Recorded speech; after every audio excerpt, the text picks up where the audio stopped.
Hey, how you guys doing? All right, let's do this to it. Okay.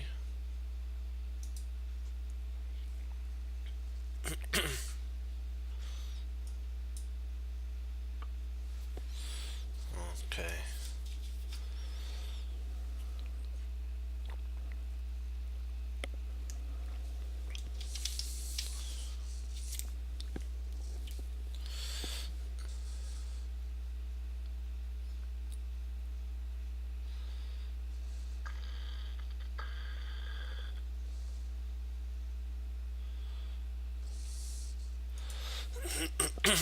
So you have E4 if G takes F4. Hmm.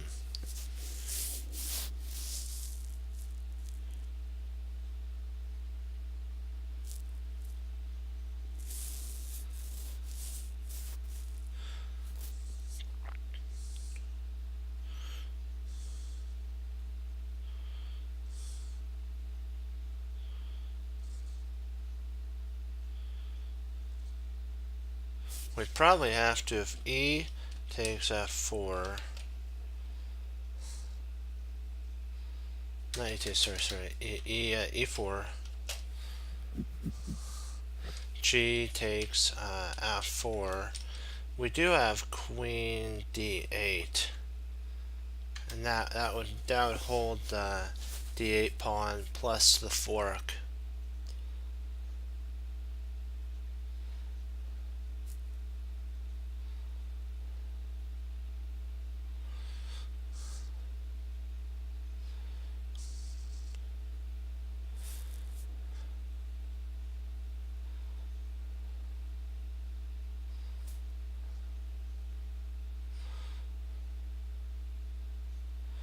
Don't really see anything better than that. Let me see, is there anything?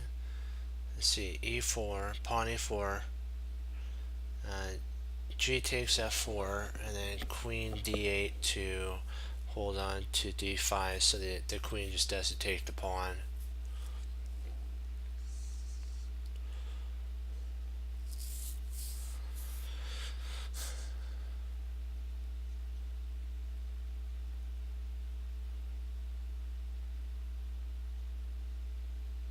I don't see anything better than that. I'm going to go with it. See, we can't go, well, it could go f5.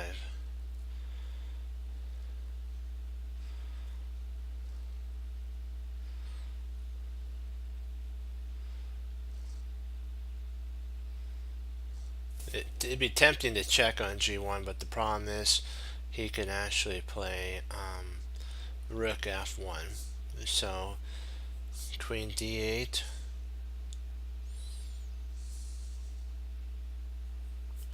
Well, there's two, it's actually three moves we can go to. Uh,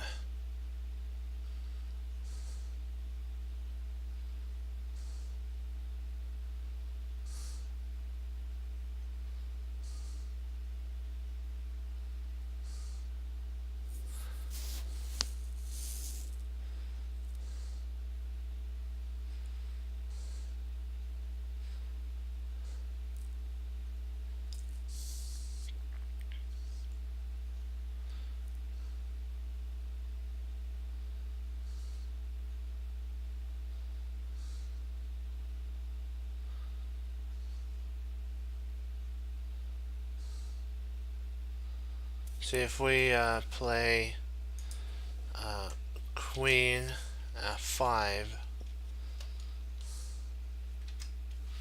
we barricade the pawn, but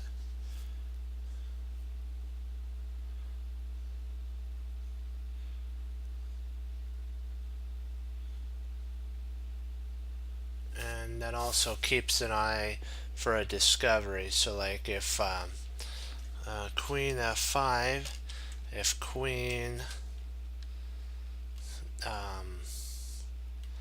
let's say f1, right, we could actually play f takes, or E takes F3 check with a discovery, and then the king would have to move, and we can grab the pawn with the rook as well, and have a Alekhine reverse Alekhine gun there.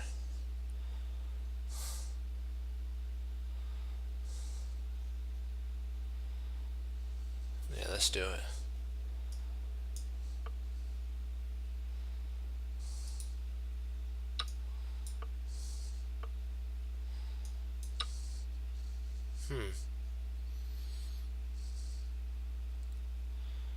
That is puzzling.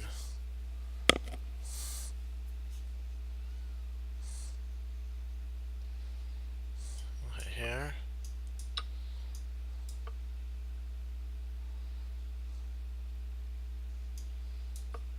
Oh, he stays in a pin. He can move back. Okay, I did not see that. So this gets out of that pin, and when he plays there, he could take. What about here though? Probably this here. Okay, gotcha.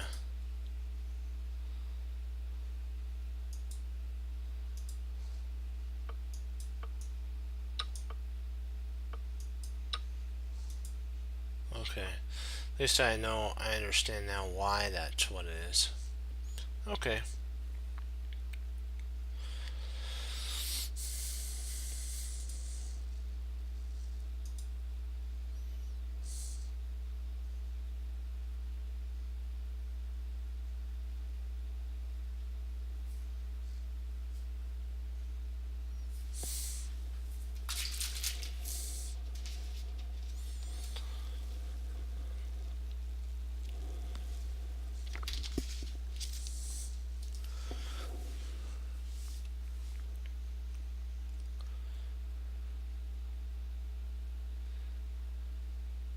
Well, they have a lot of material for our queen and rook. Interesting. We got a queen though, so that does give us an advantage.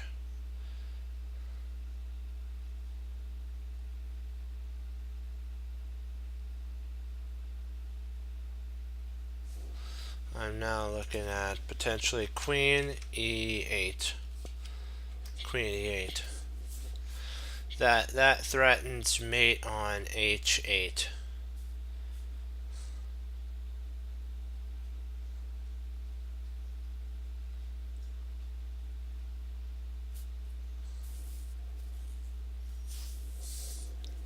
Let's see, queen e8.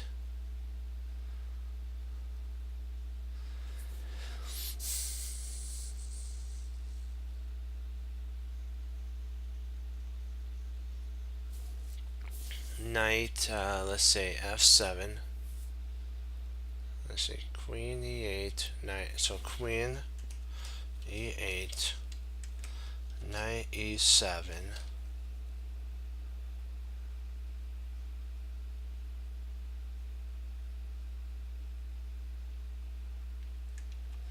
Knight. I mean, rook takes f7, takes f7. Queen takes f7.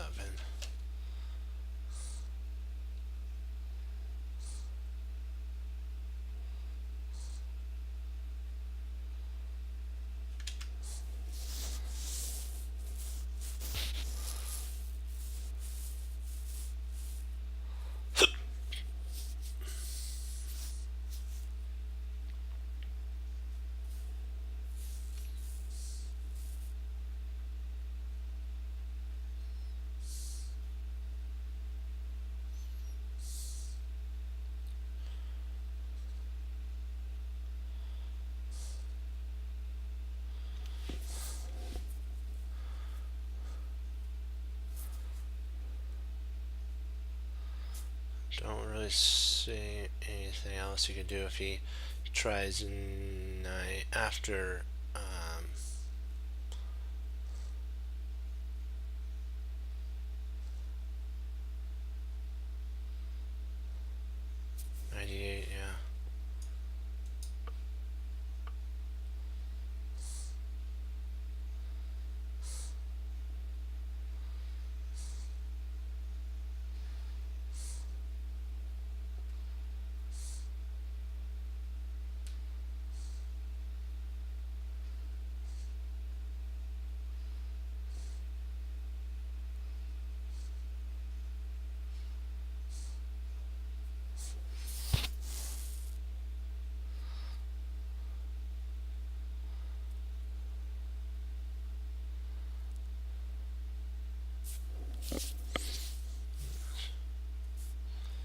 rook check on, let's check this here.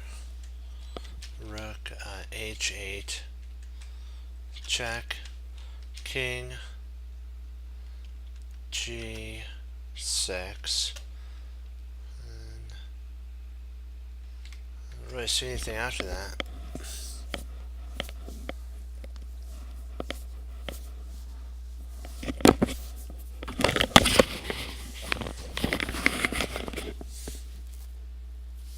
See, king, rook h8, and g6. We don't have any more checks after that. So let's see. Rook takes f7, knight takes f7, queen takes f7.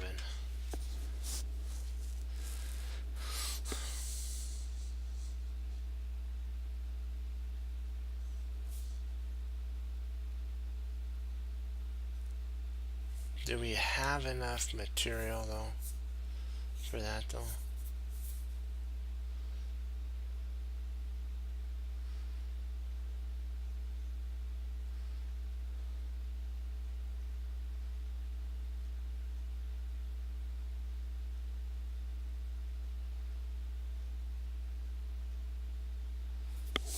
I don't see anything better.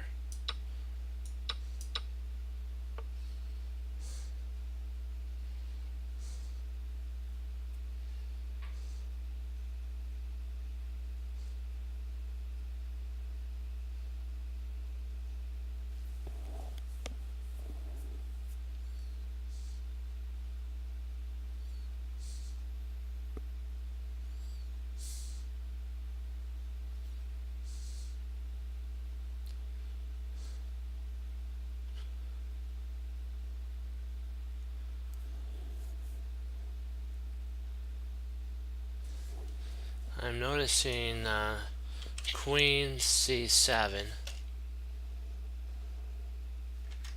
queen c7, so queen c7, knight b4, a3, if knight a2, then queen to c6.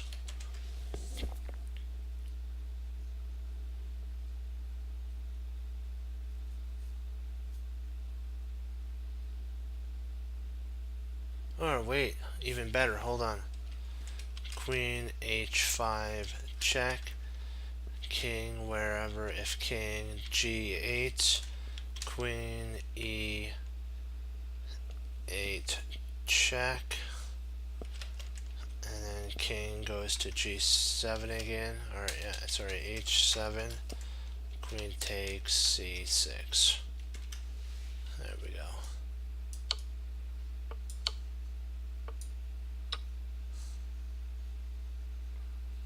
There we go.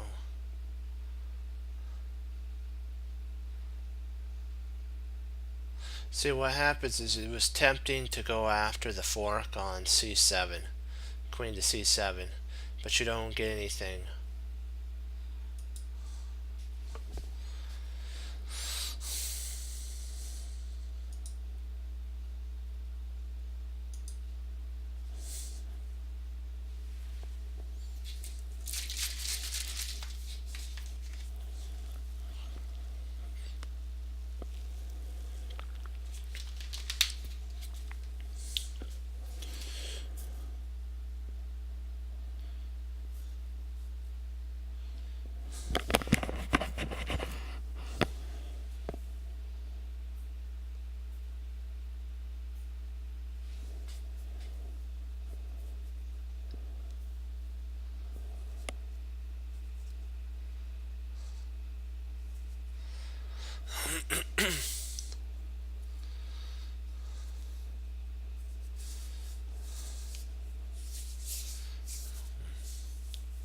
Oh, hello. Hi, Mozart. See, knight takes, queen f6. Oh yeah, that skewers, doesn't it? So that does.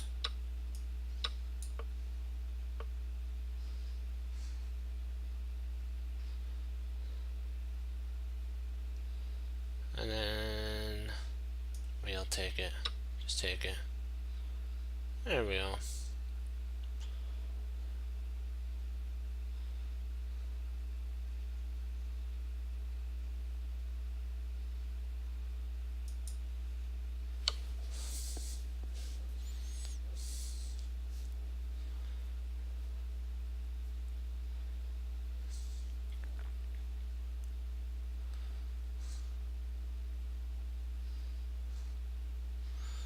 Let's see here. So queen check.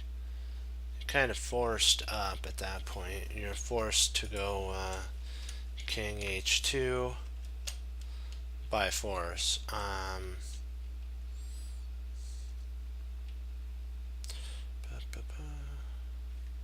What did we do after that? Let's see. King h2.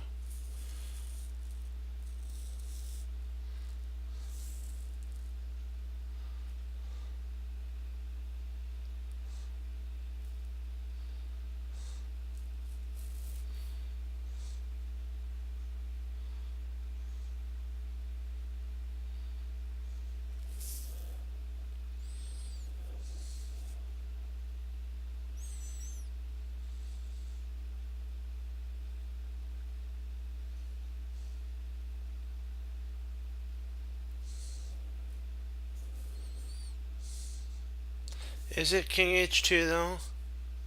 So king h2 to queen. Yeah, that's one thing. So queen f1, king h3, queen g1 there, and then queen takes f2 check, king g, and white mates. I'm thinking you're right. I was kind of looking at that, but ooh. Okay.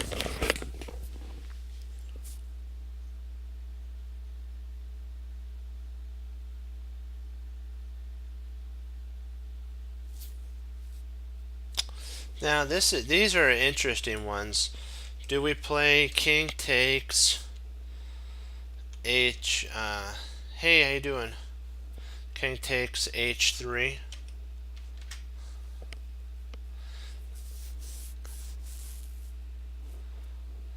And kind of we may have to let that, because I'm only concerned if we play king takes g3,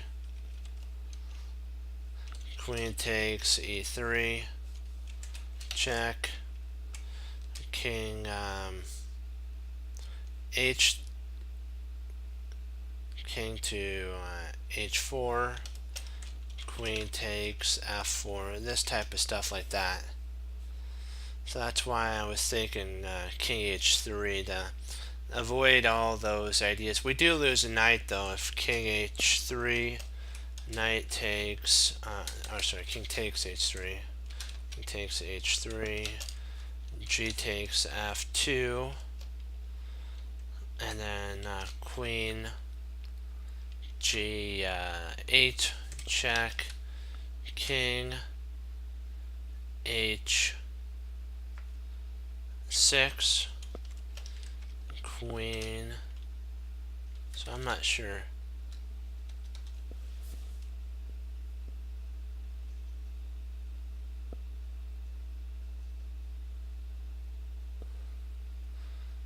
Yeah.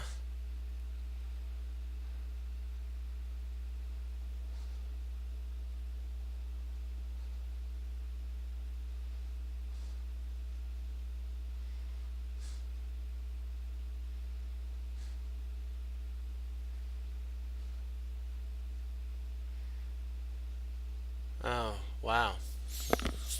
Yeah.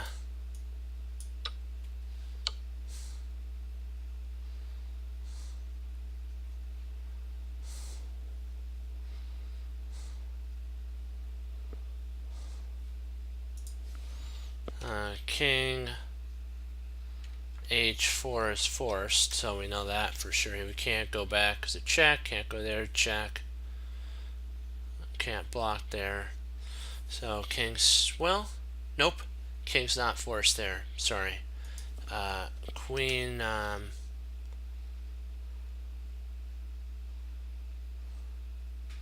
Queen G2 is playable here.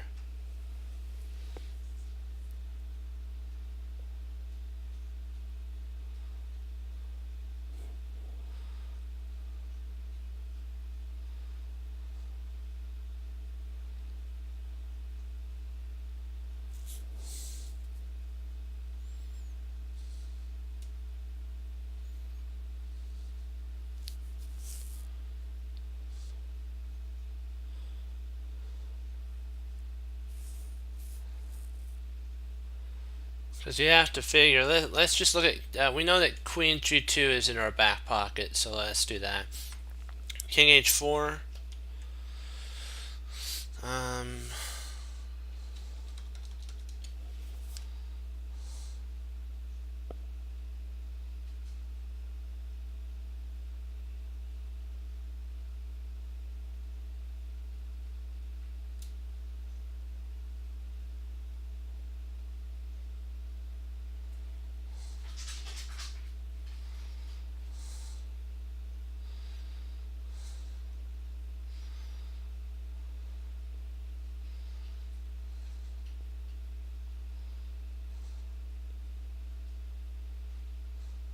But King H4 allows for like what Mozart says, G takes F2, Queen G8, check, and then we basically can win there.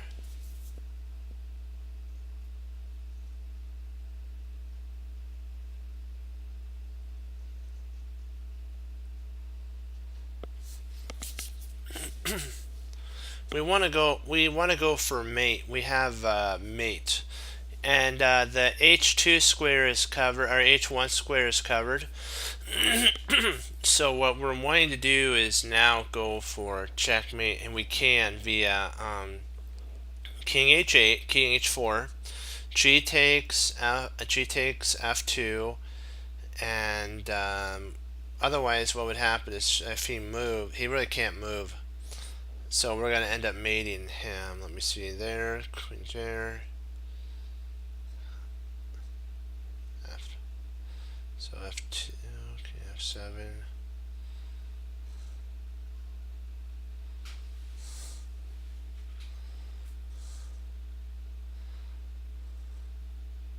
Yeah, I'm liking. Yeah, this does more. We don't really have to worry about the any more checks. It's all over at that point. Yeah, I'll show you. Yeah, it does. It works really good out here. Because here, and then now let's say pawn takes. We have here, here, and then that's mate. There's no way of getting around it.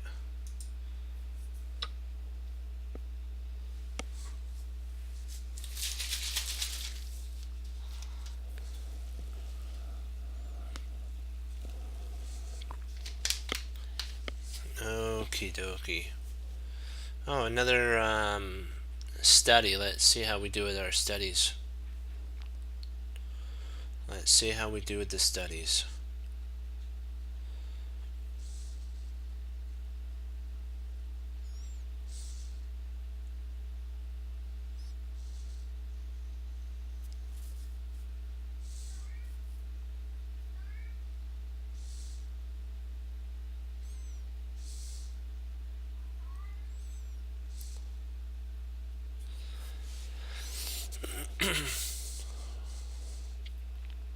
I'm thinking about either moving king. No, we can't go king there. Well, we can go king D3 is an idea. King D3 is an idea. Or rook F5, check.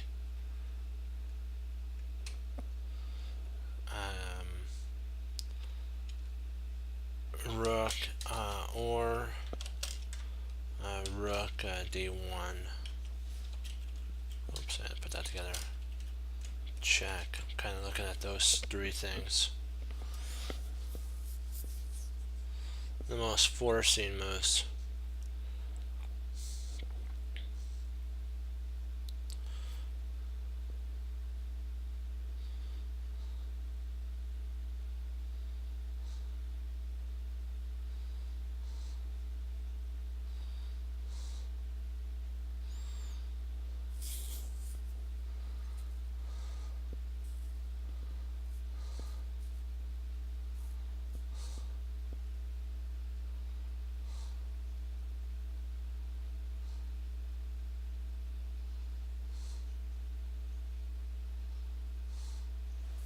Oh, the bishop's under fire. I gotcha.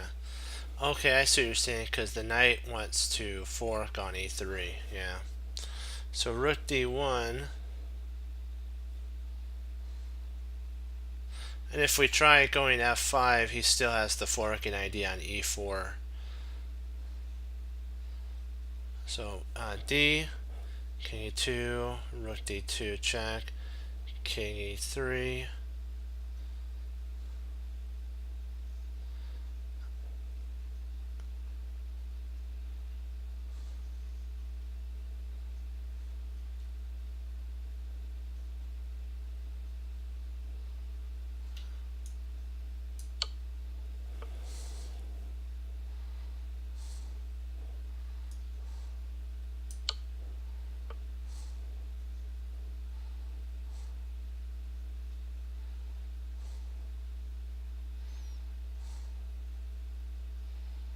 Rook takes g2.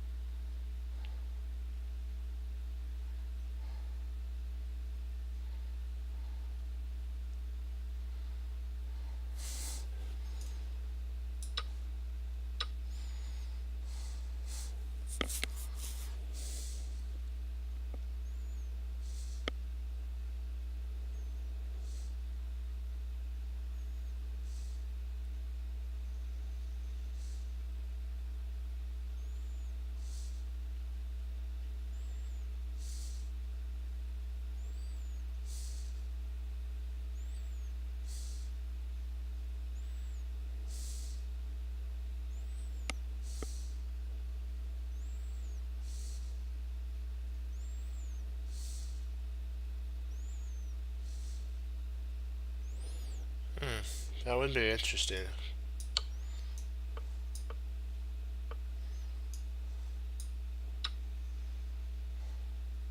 Makes sense, yeah.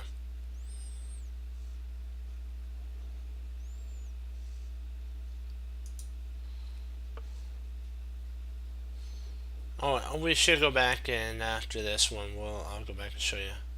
Yeah, we're really doing good, because I sorry, I should have communicated what we were doing. I'll have to do that.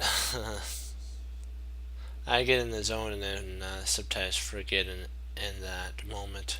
Because those puzzles are really, you have to go through your mind and on your board in your mind, work through everything.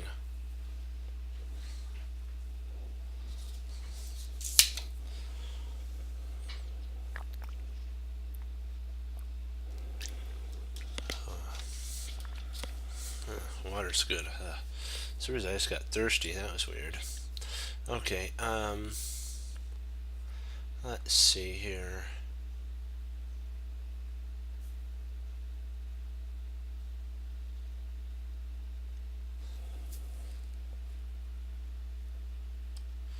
Let's see.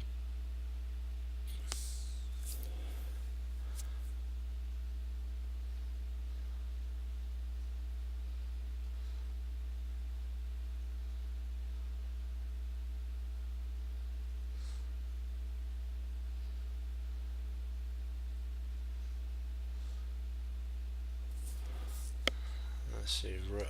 Bishop takes f6. No. That's not how we roll.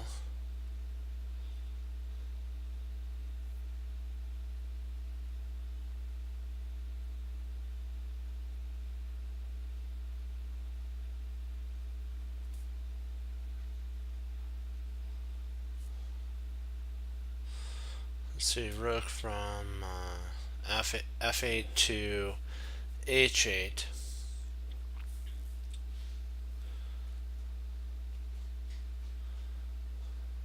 We could check. I'm thinking potentially maybe we have a Queen G3 check idea there.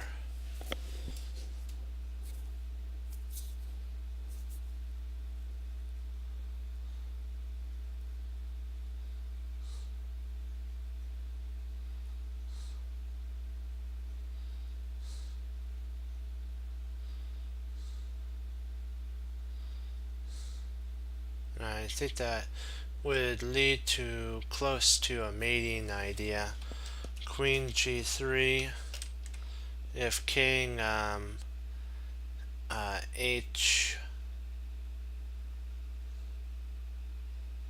H6, then we have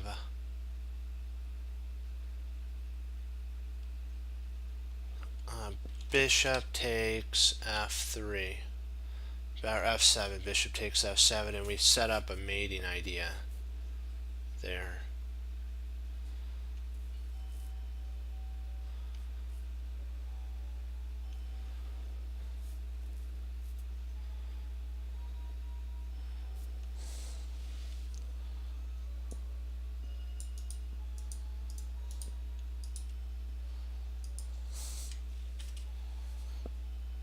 So that's and if they're there, he be interesting. I think we still have a potential mate set up and winning material. So that's if he plays, let's say H7.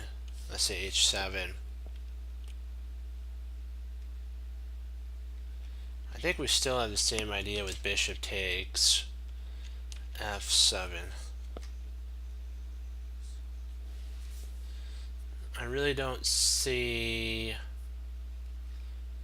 anything wrong. What do you guys think?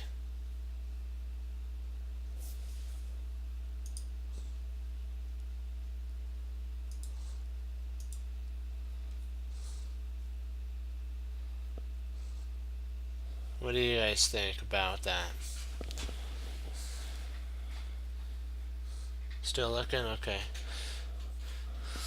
Because I checked bishop takes F7. That doesn't do anything. Bishop takes F6. Queen takes. We basically are equal after everything. And we may be up 2 pawns, but why not go for the knockout when we can? We have the king on the ropes. So what do you think about Queen G3?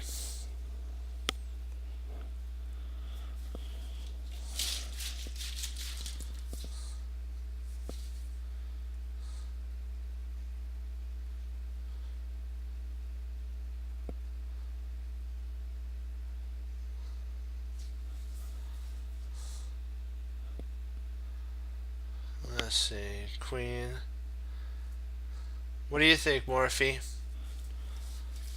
Are you with do you think the line that Mozart and we made on the G3 H7 King H7 bishop takes F7 and then potentially we're looking for a huge attack?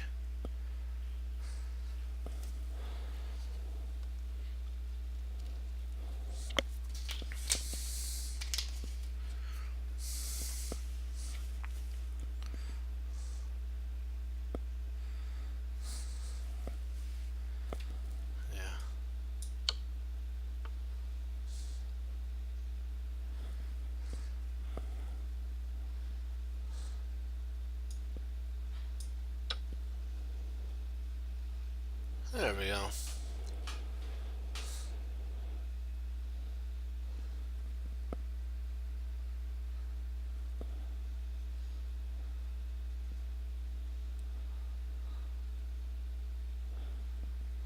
Yeah, we are totally taking it to the next level and more.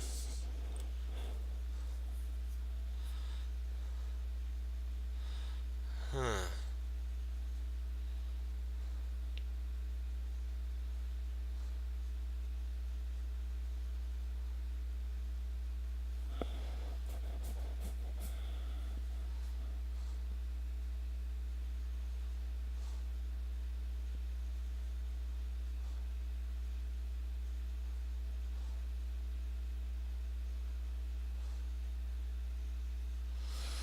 First of all,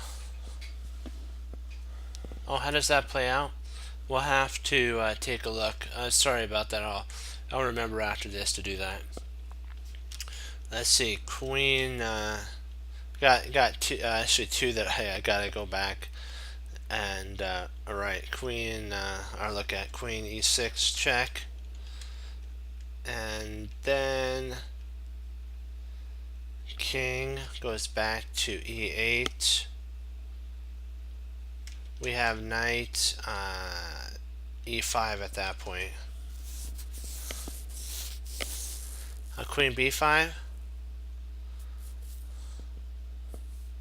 Queen F5. Queen F5.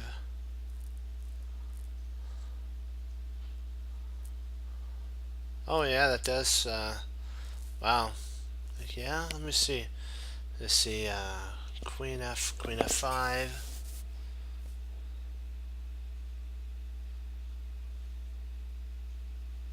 Yeah, if he goes back, then it's mate with Bishop F7. So he has to. He's forced to take at that point.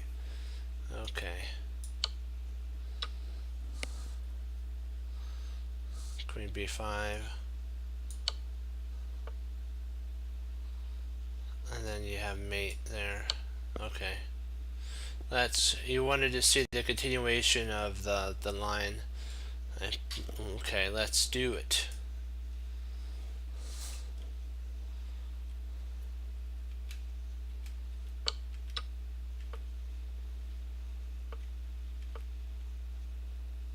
Yeah.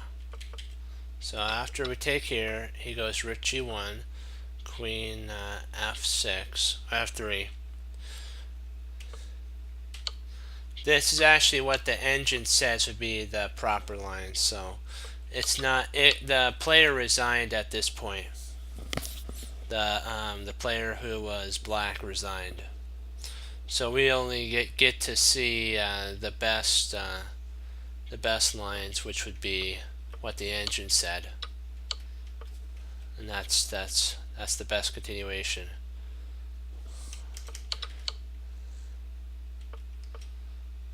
And the reason this actually works is we're actually eyeballing here. That's why, if you're wondering why we didn't just take here, you could do that, but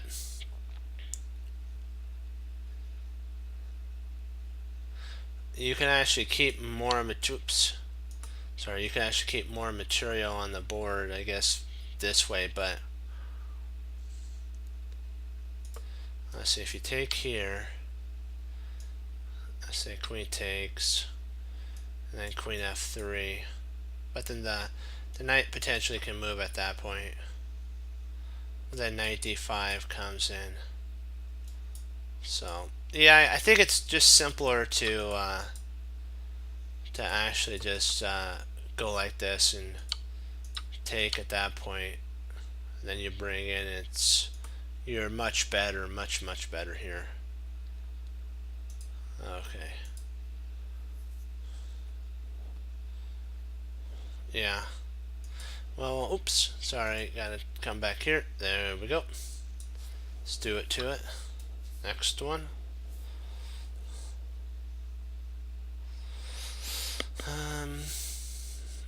Okay, another puzzle. Another study.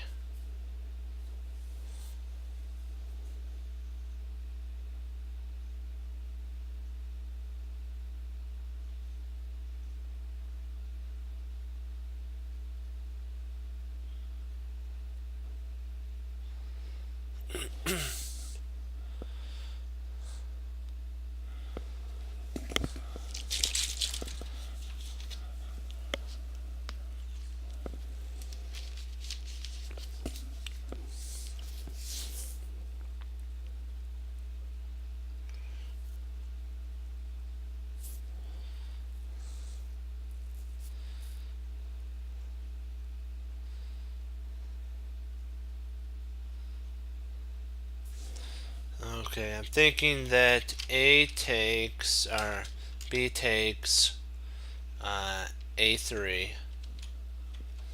If rook A4, then A2. If G4, yeah.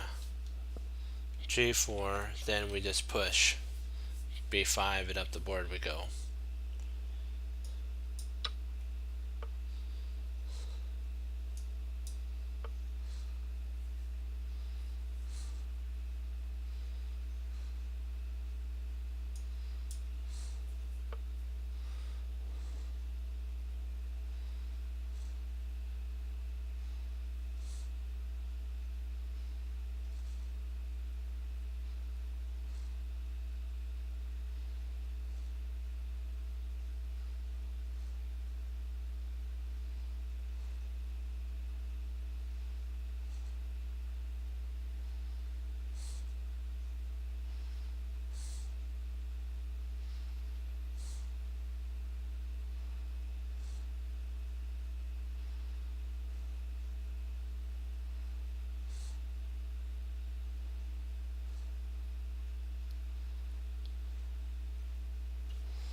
I'm looking at G5 check, or G4 check, king,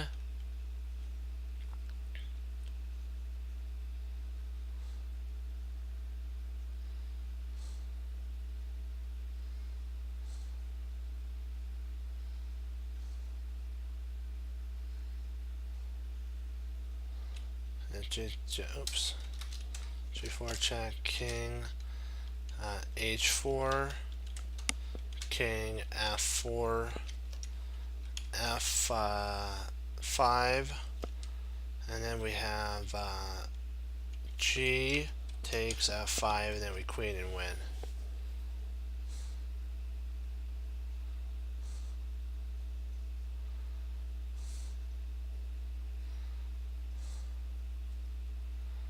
What do you guys think?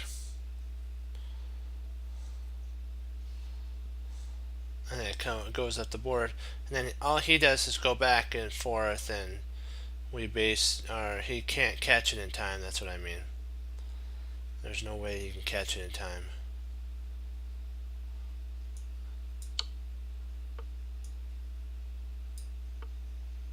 Oh, no. No, no, no.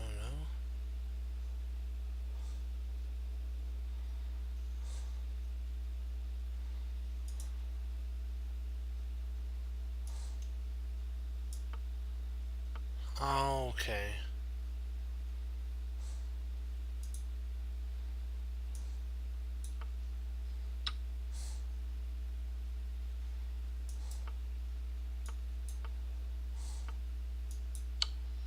Okay, snap.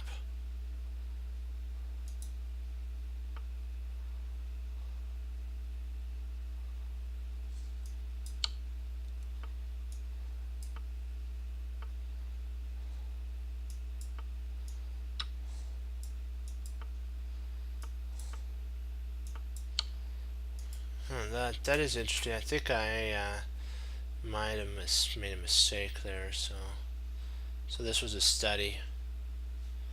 So here, if I played, okay, he plays here, and then F4 is a draw because F5.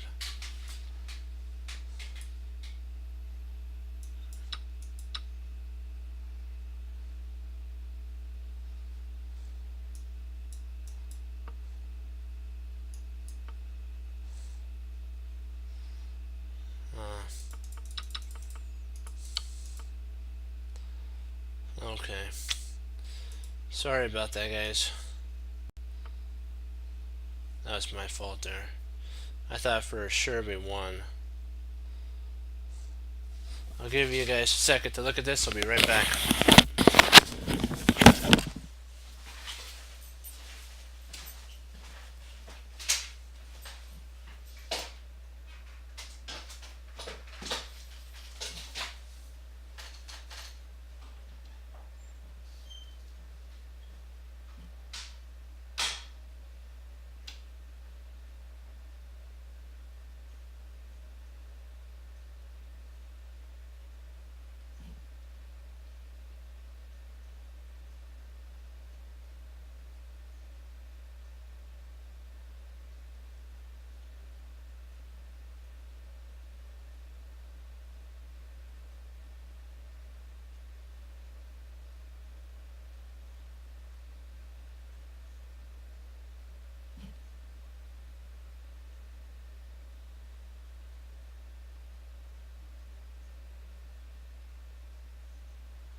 let's see, B, so queen B6, queen E3, and D4. I'm with you on that.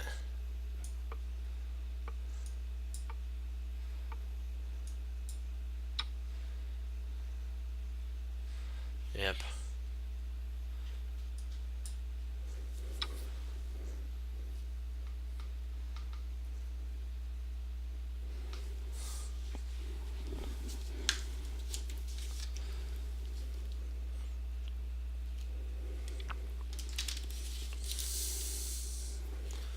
Let me see here.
H5. King takes H5. Oh, wow. Yeah, that does win, doesn't it? Yeah, that is a pretty intense. Was looking at that. Wow, that is a, yeah.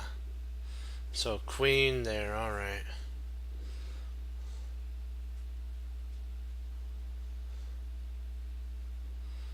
Yeah, because what we're gonna do is then bring our king up and scoot our rook over. We're probably gonna grab the rook at this point. Oh no, no, we don't have to grab the rook. Um, yeah, I guess we do, because if we try checking, the rook slides over to h2. So this is the best time, better than ever, to grab the rook. There's no check that we have.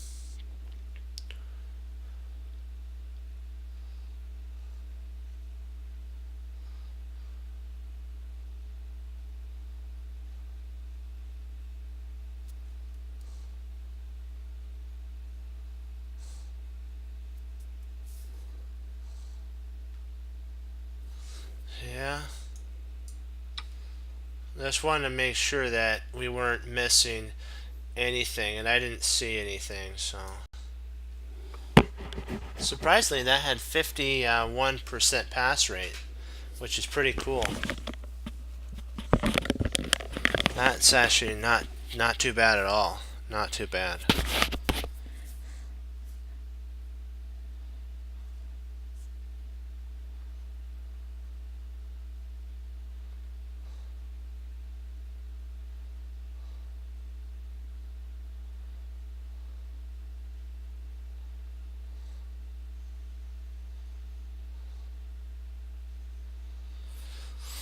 Okay, there's a couple discoveries here. I'm looking more at knight b5, knight b5, check type of stuff.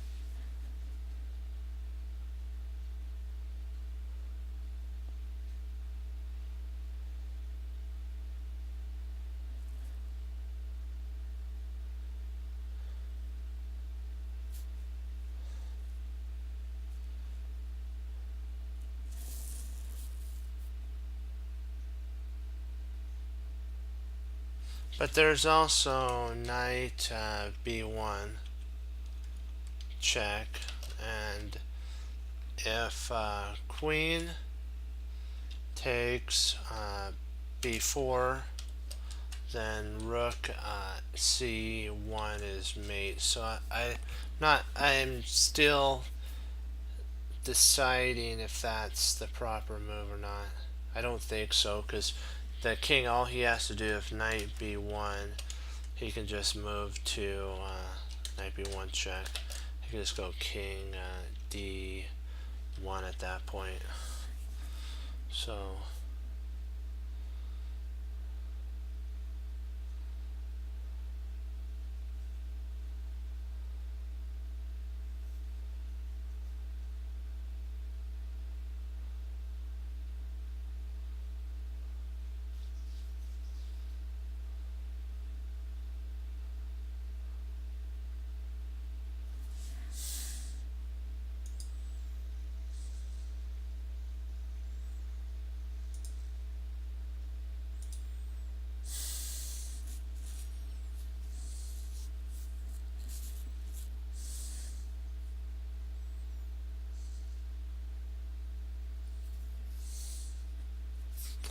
okay, dokie.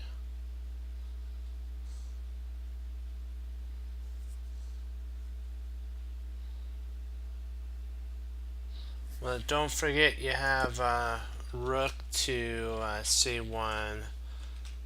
Oh, that c1 mate after that. Oh, it's a check. Oh, drat. Oh, I didn't see that. Yeah. Yeah, that doesn't, yeah, ouch, okay.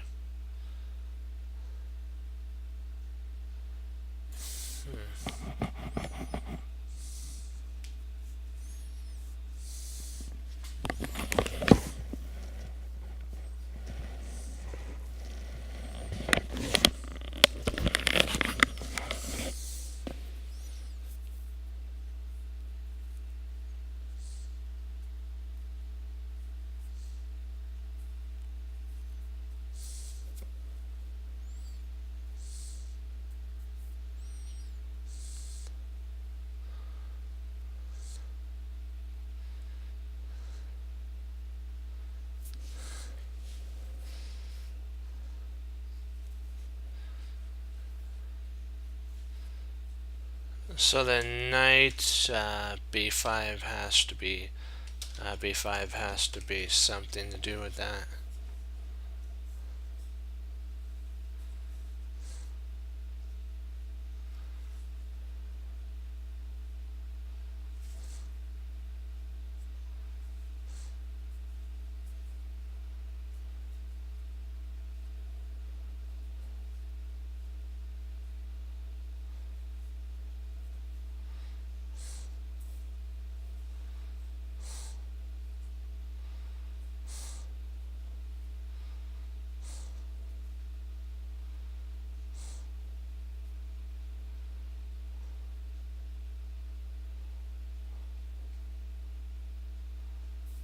Okay, so knight b5, king d1.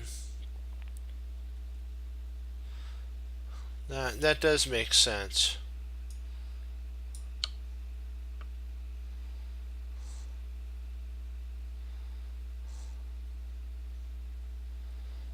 And then you hit dash, you take there.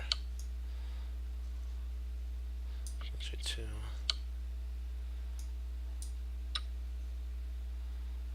Yeah, that makes sense because we're on the verge of checkmating. We have all of our pieces hyperactively ready for that, ready to roll. So we had the right move sequence, so we're doing it good. We just have to be more, keep our mind on the goal of 2,500. Mind on the prize.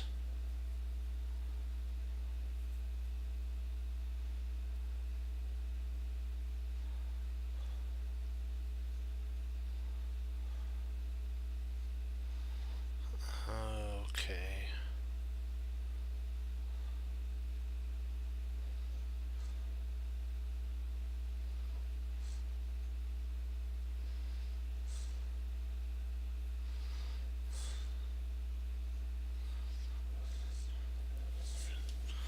Okay.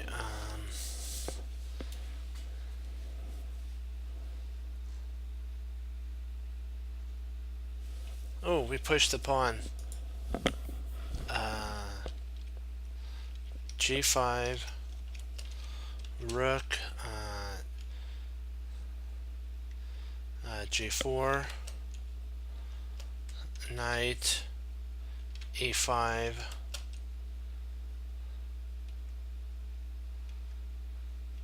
check.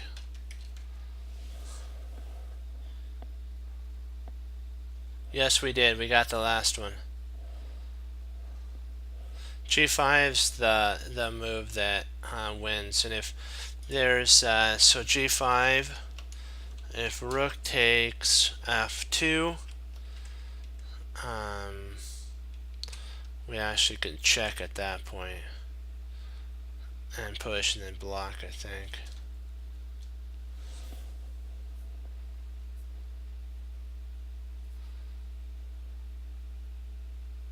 Then let's maybe it's first.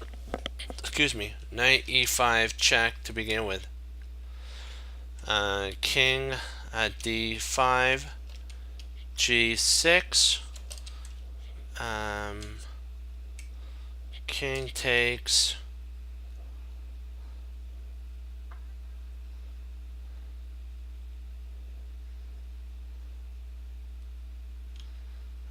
E5. E7, but they just got rook g4.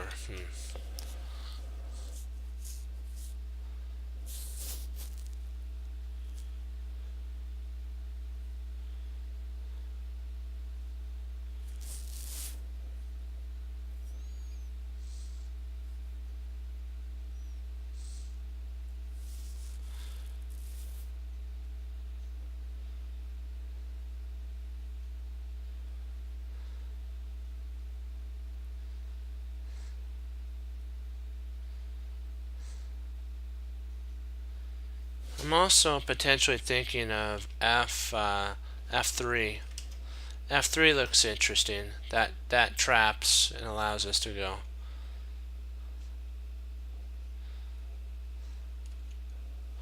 F3 is and then if rook takes F3, knight E5, and then we win the yeah. I'm liking. Oh.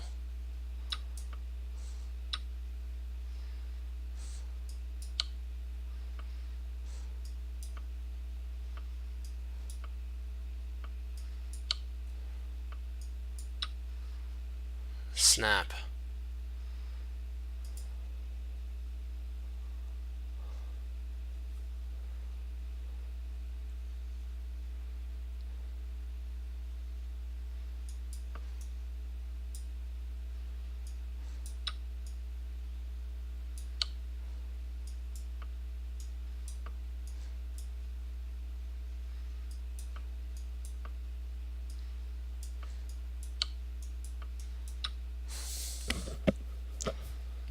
And if he approaches via this way,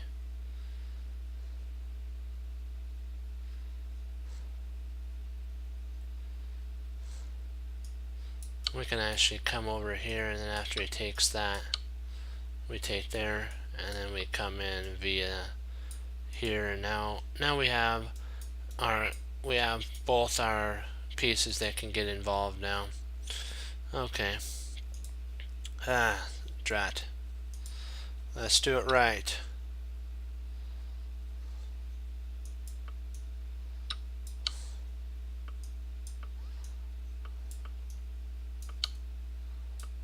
There we go.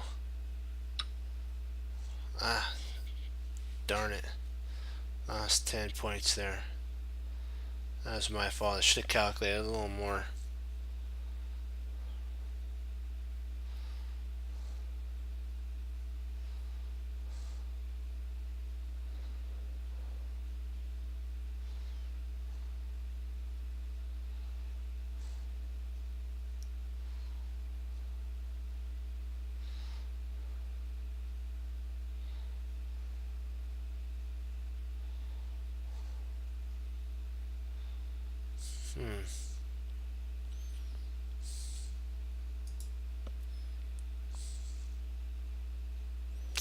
Let's see here.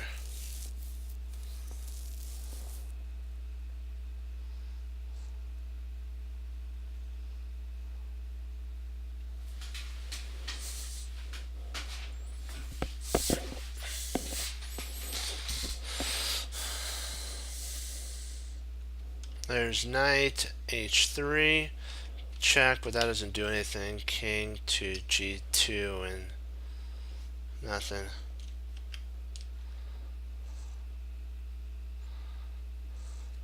I'm thinking potentially there's queen g4 is an idea too. Queen g4. We may have queen g4 with a discovery idea.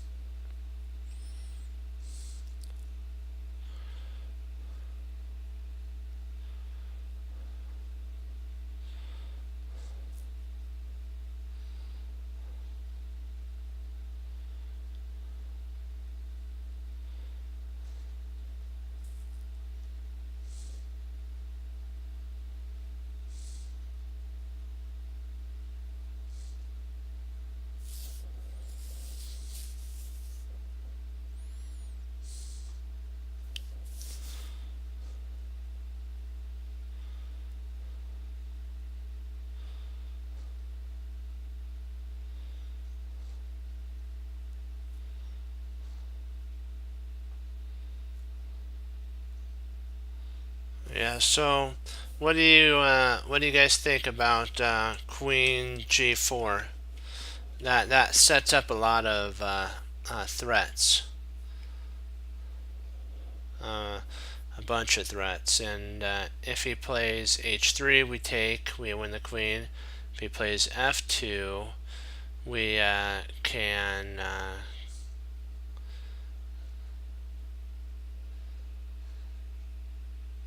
actually come in with check as well, and still and pick up. So h3 is a weak spot. So he's going to have to actually, after queen g4, he's going to have to play queen takes f4, probably something like that, just to try to hold.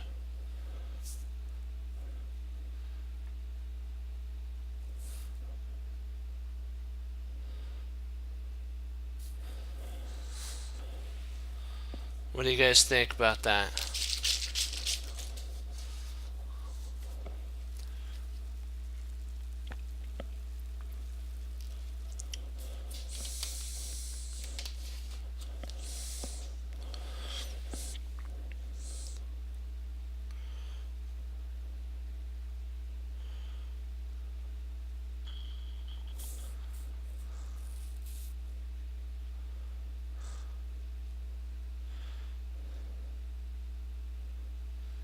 Knight e2, king g2, king there, knight f4.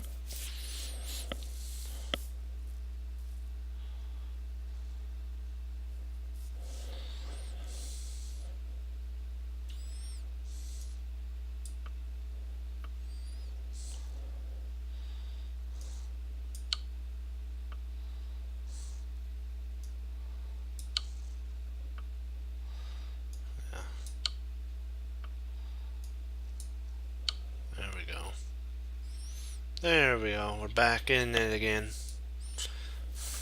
So we're in it again, in it to win it. Oh, we have a smother mate idea. Queen. Oh, darn. Smother mate doesn't work. He'll just take our. Oh, wait a second. Could we potentially play rook smack on f6? Rook takes f6. If queen takes f6, then queen to g8 mate. That might work. Because smack.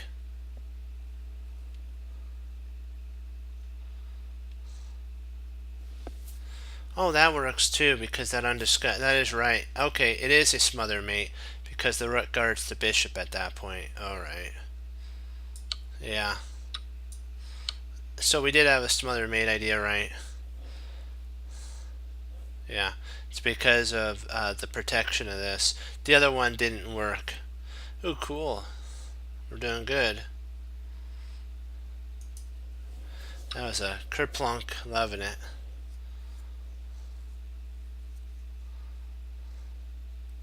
You don't want to, if you're going to queen on this, You don't want to turn it into a queen.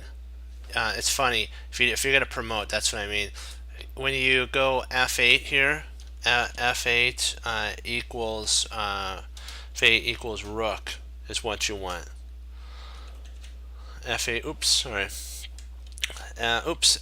F8. Sorry about that. F8 equals rook. Because if if F8. Oh, sorry. F8. Don't capitalize it. F8 equals queen. He'll play rook check on F4, and then when we take when we take on F4, it'll be stalemate. It'll be stalemate.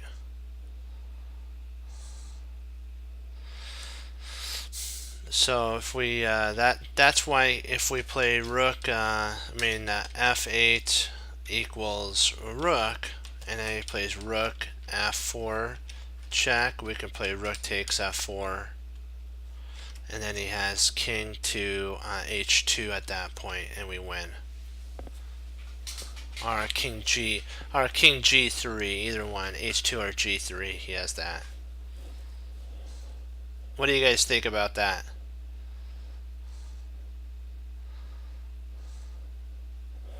I'm thinking it's F8 equals rook under promotion. What do you think, Mozart? What do you think, Morphe?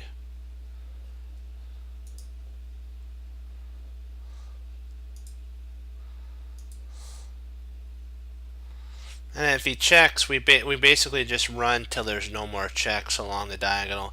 We go, if he goes A1, E2, A3, D4, A4, C4, A5, and then we come to B4, and he runs out.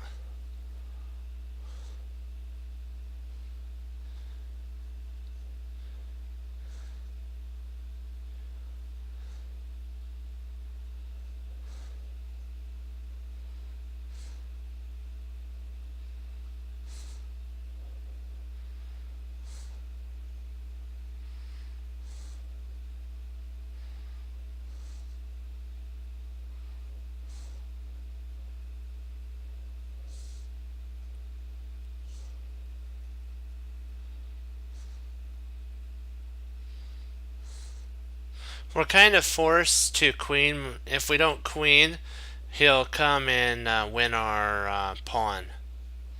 We have to queen with the rook. We have to F4, F4. F8. Sorry, F8 equals rook is forced at this point. We have to do something to. Otherwise, he'll take our piece. Well, I guess we could, if we could push maybe C7. There's also C7. C7 is playable. C7. So if C7, rook F.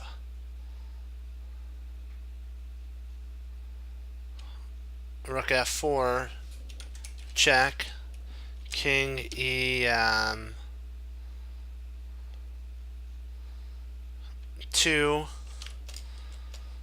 and then if he plays rook takes F7, we have C8 equals queen check. That's a potential idea. And then C7, rook C4. We actually can queen at, not queen, we can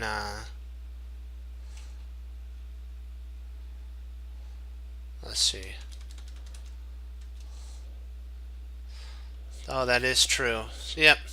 So we kind of are stuck. We really can't. We have to turn it into a rook. Ah, drat.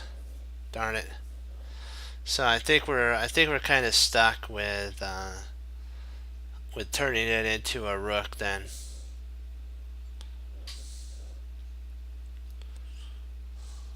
What do you think, Mozart? I'm thinking we're kind of stuck with f8 equals rook at this point. And then what we'll do is we'll just get our king involved, hold the pawn, and just move our king up the board. Up it goes, and he'll trade off the rook for the pawn, and we'll be fine.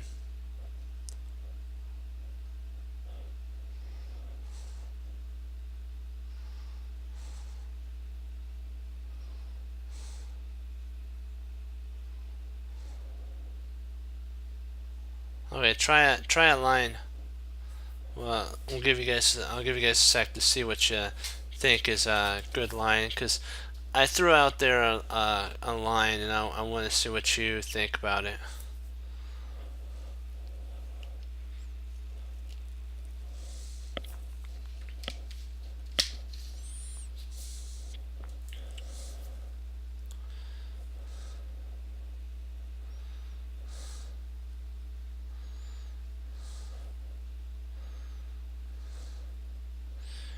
Um,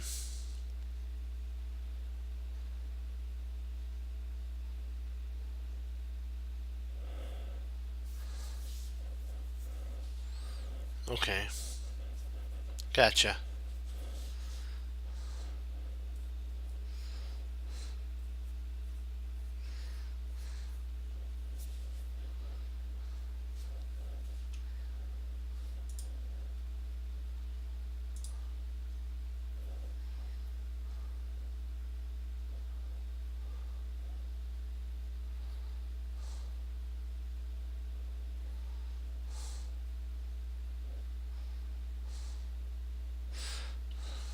Yeah, I'm thinking turning it into a rook is kind of forced.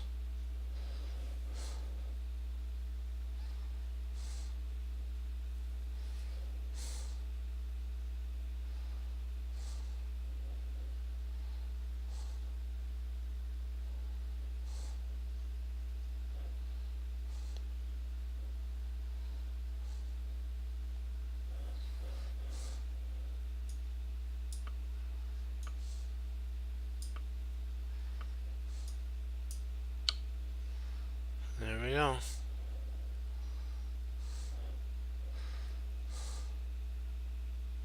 So we did have the right move then. Nice. The other one is a stalemate.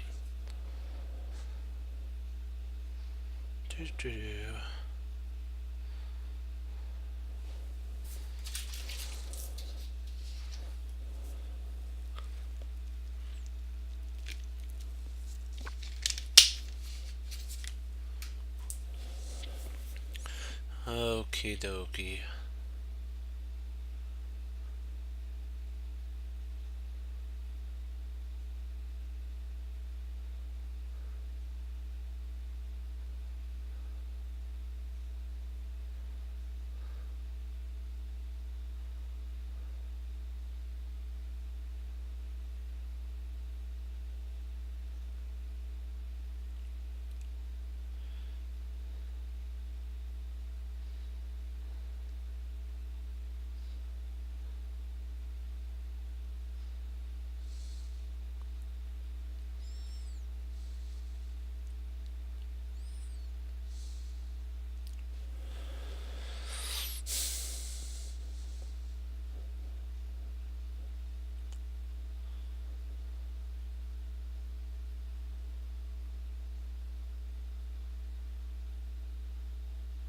That is true. And then, yeah, rook f1, queen d6, and then knight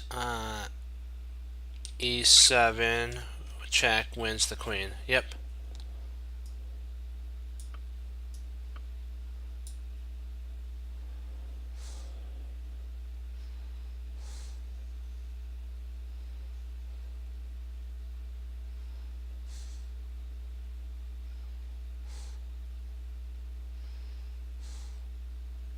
Ooh.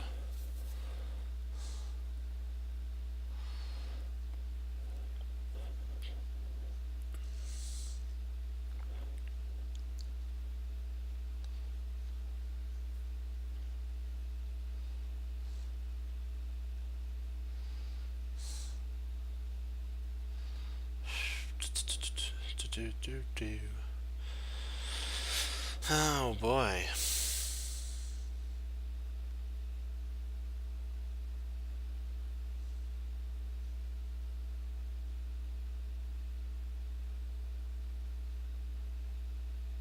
Probably queen b4.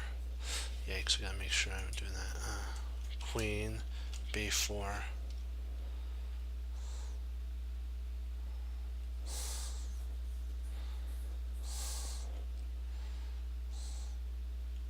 All right.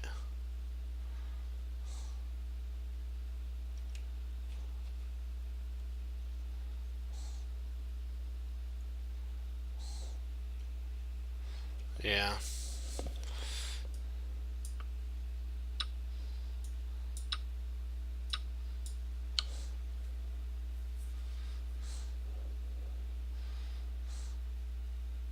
Yeah, we'll do a couple more puzzles, and then we'll look at the game. I have actually another game to look at before, so let's see how we're doing on time real quick. Yeah, we'll do another 30 minutes of puzzles, and then we'll do both. We'll do both the games. Okay, play the grub. We'll do the game you played, and then I'll do the Arena Crush versus Alexander. Yeah.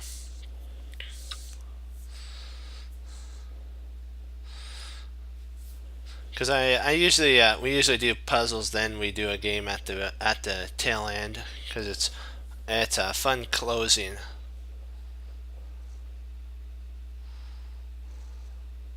Okay.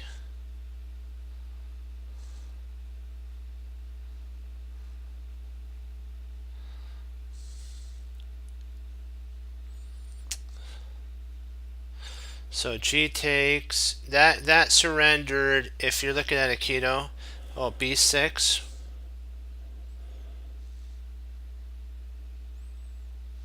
Oh yeah, that does, doesn't it? Because then you have a check there, don't you?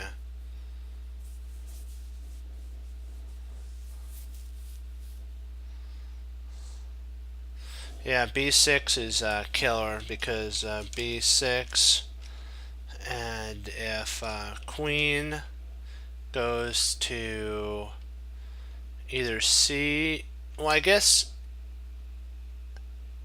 actually it's the whole thing is mined after B6. Anything he does, it's over. Well, Queen B6 wins a whole piece. You're up a whole piece, and basically devastations galore. I see what you're saying about that. That's like totally. You get a queen. You basically get a queen for a knight and a bishop. And I think that's enough. If I'm sure that's enough material for the queen. Yeah. Yeah. Now we just set this up here, and we grab the queen. It didn't matter. I'll show you. It didn't matter where, and we'll do a quick one. Then we'll get on to our next puzzle. It doesn't matter where our opponent goes. If it goes there, you have that. If it goes here, you have this. If it goes here, you have this. If you go here, you pick up a piece. Yeah. Yeah. This is like totally. Oh, there's nothing you could do, and it's all over. You pick up. This is probably his best line here, just to keep the queens on. But it's going to be over eventually after we take here and we get that involved and all that. So yeah, let's onward and upward.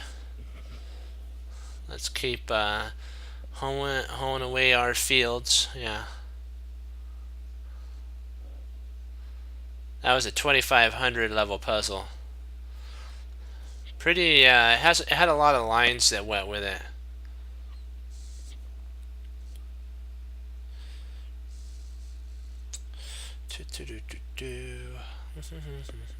Okay, Doki. I'm looking at potentially Queen F3 here.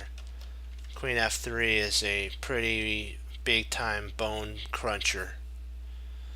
there's no way to stop if he plays queen f3. If we play queen f3, rook f2, we have queen to d1 check, rook goes to f1, and then queen takes f1 is mate. So there's no real way to stop. We've got him in a squeeze.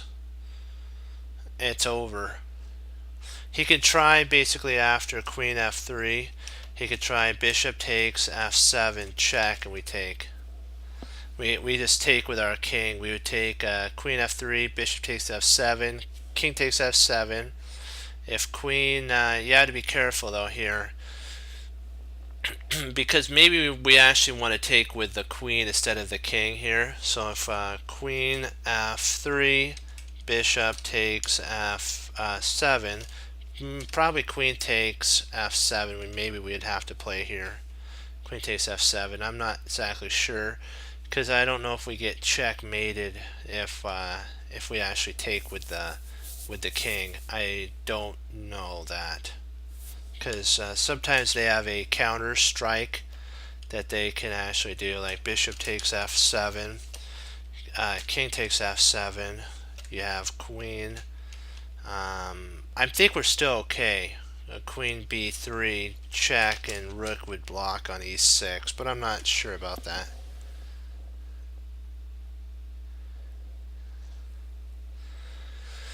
Yeah, and then we also get pinned there, so that makes sense.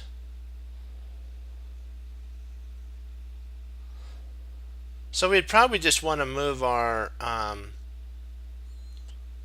king away then. Probably you could actually do this after queen f3, bishop takes f7, and then king g8, king g8, and then if bishop takes g7, then you could play king takes g7, and your rook covers the checking square where the queen would want to check.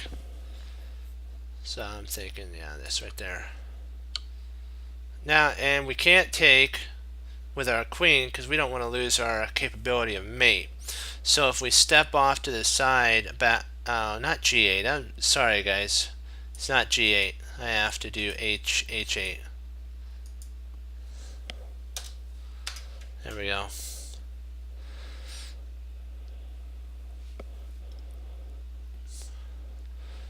h8 is the move, and then we just we take, and we're good to go.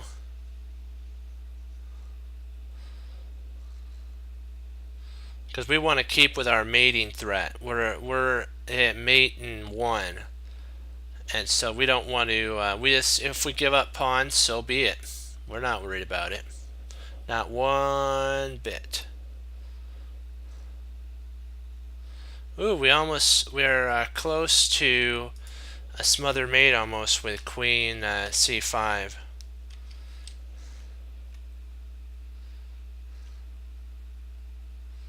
Queen c5. If bishop e3, we have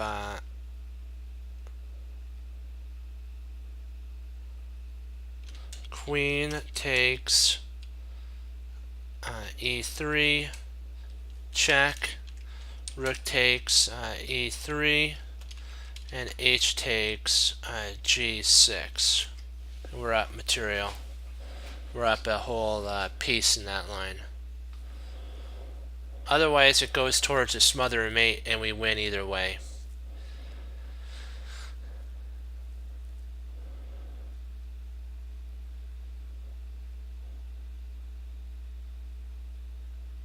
Oh, that works too. Probably a yeah. I see what you're saying. I think you're right. The lateral queen a7 is best, because that holds on to h7, and we actually get to win material. We don't have to sack our queen. No, that's after the exchange would happen on the line that I was proposing. The queen would take, the rook would take on e3, and then h takes because the rook's no longer pinning. But why do that? Mozart's line is actually stronger because we hold on to h7. We're still threatening that. We're still threatening the mate idea on f2 if he goes f1. If he goes king h1, we set up smother mate still. If he goes bishop e3, then we can actually play pawn takes e3, rook takes e3, smother mate still happens. Yeah. You can actually take here at this point.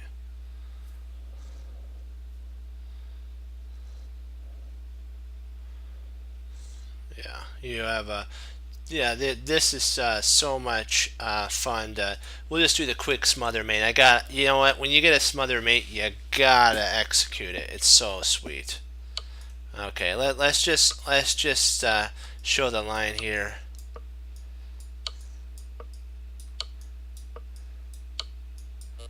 Oops. Oh, so rook takes. Sorry, and then there's your mate.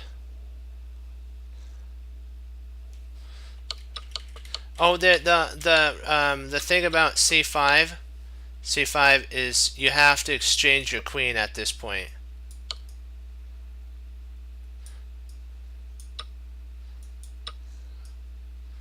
And then it's equal but slightly better. The computer doesn't like it because he has a bishop and there's pawns on both sides of the board. Pawns on both sides of the board, and a bishop dominates a knight in that scenario. So it gives it a one pawn advantage because of the bishop's better mobility of guarding both sides. So yes, we just have to keep that in mind when you have a choice between moves. Make sure that if pawns are on both sides of the board, you don't want to you want to be the one with the bishop. You don't want to be with the one with the knight. But if pawns are on one side of the board, a knight can dominate a bishop because a knight can jump to any square on the board. But if pawns are on both sides, so the queen and king, the bishop would totally school the knight. So we got to not let that happen in our games. Oh, so he's threatening a mate here of d1. So we don't really have time to oh boy, boy, boy. Let's see here.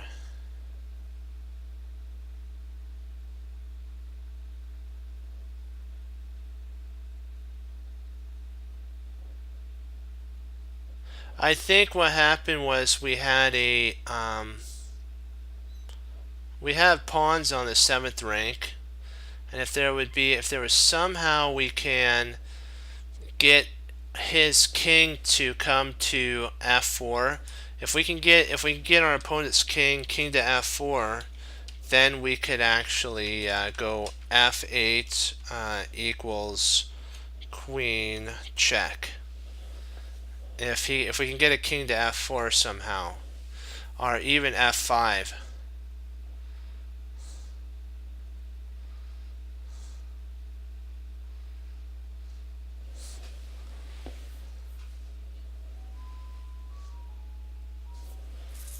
H8 would work too.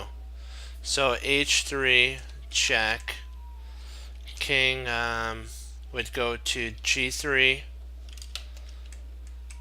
Knight f5 check. King takes g2. Knight f4 check. King g1.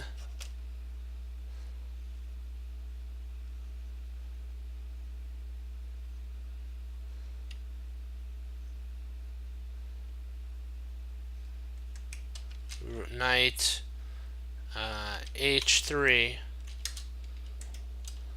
our knight knight F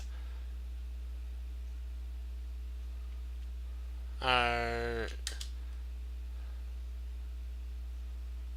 huh.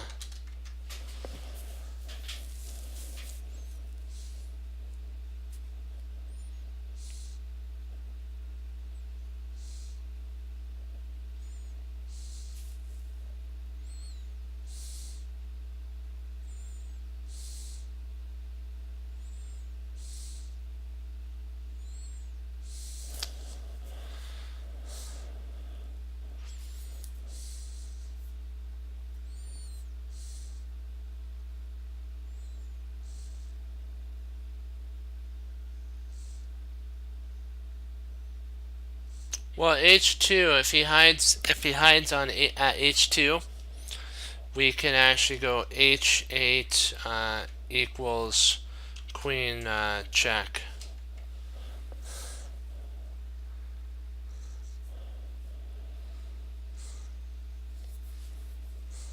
We're kind of forced to actually play something like that because we're actually almost back rank mated.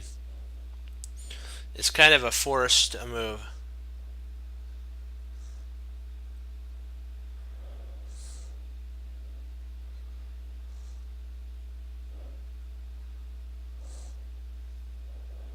I'm just I guess we could try checking on. Oh, wait a second. That would work, wouldn't it? Oh, nice. Knight e5 check. Knight takes e5. Rook a4 check.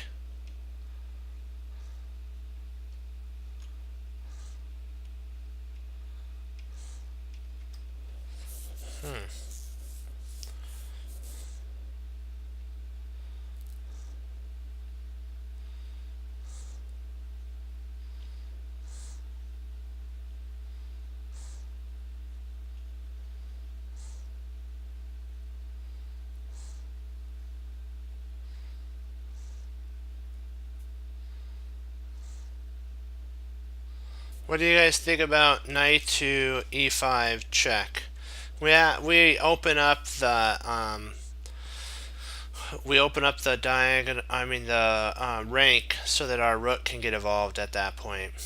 H3, you're right, doesn't work. He can hide, so we have to sack back the material. But we have two passed pawns that are one square away from queening, so it's worth this. It's worth it to sack back that knight on G5 or G6, and yeah. I hope this is right.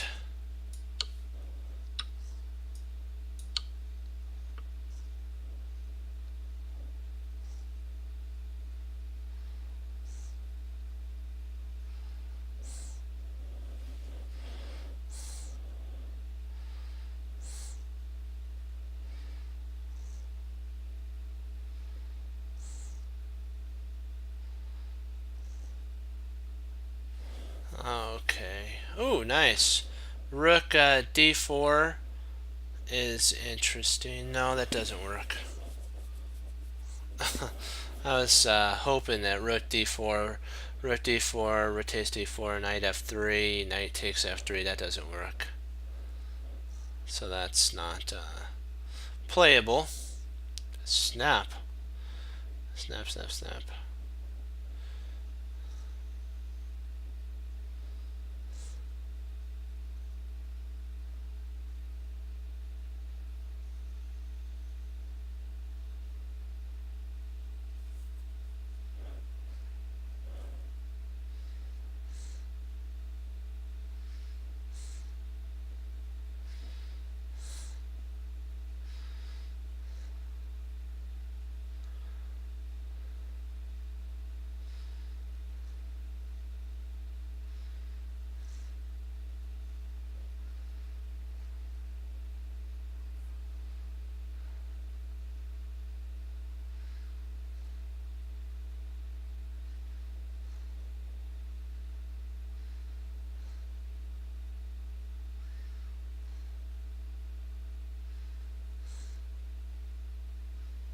Okay, dokie, huh.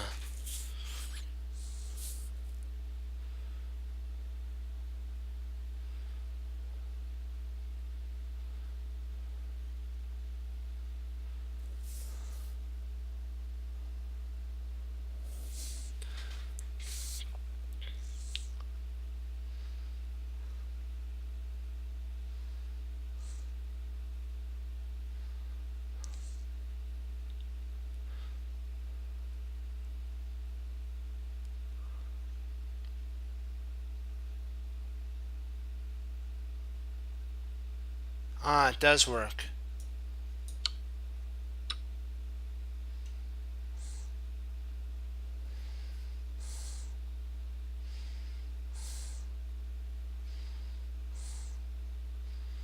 We play rook g4 check. When king takes,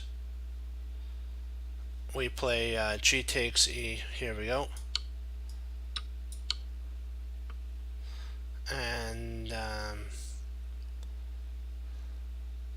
we actually could play here.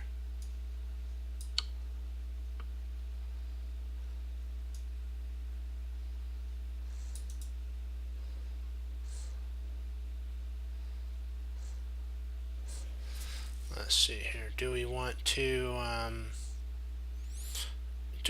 turn it into, which one do we want to turn into a knight?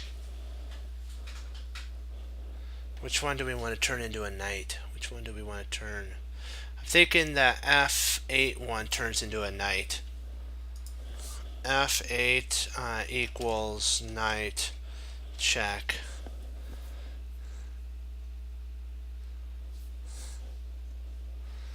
Yeah.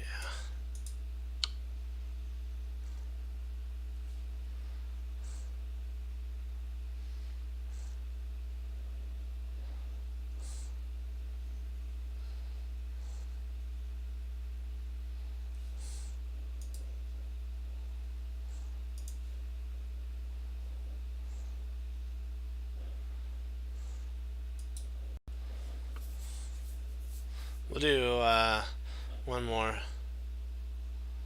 Yep, exactly. We take the knight. And then we'll do both of the games.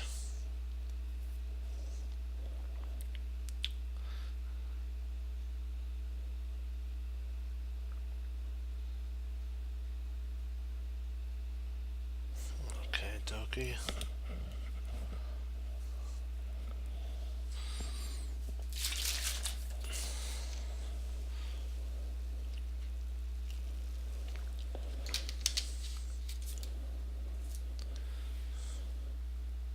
Oh, I think we win material. Let me see here. Queen takes e7.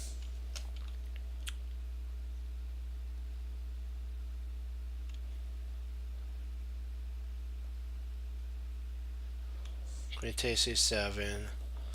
Bishop takes e7. Rook takes e7. King takes e7. Knight d5 check.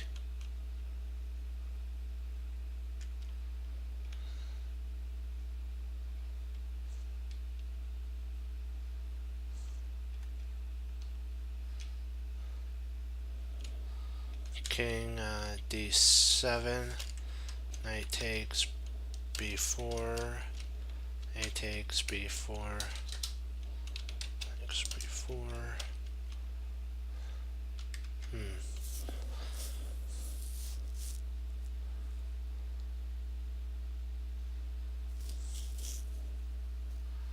Yeah, let's take a look at that. So E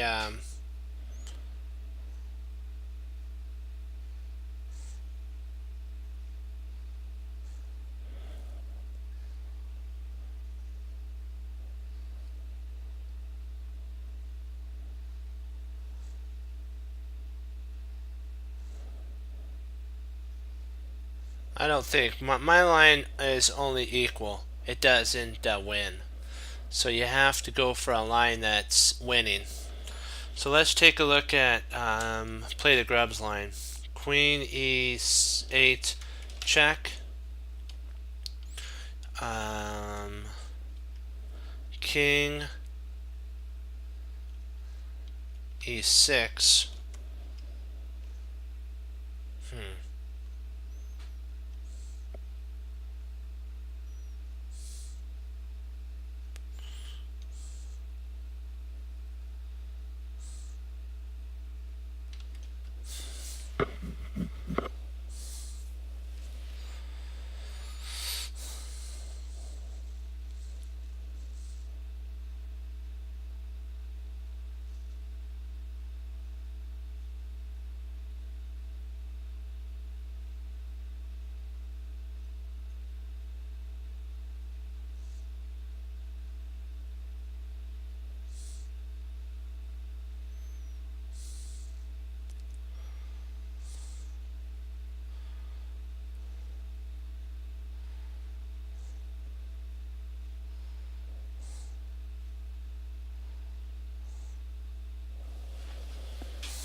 Hold on here. There, king e6. You can't go queen c8.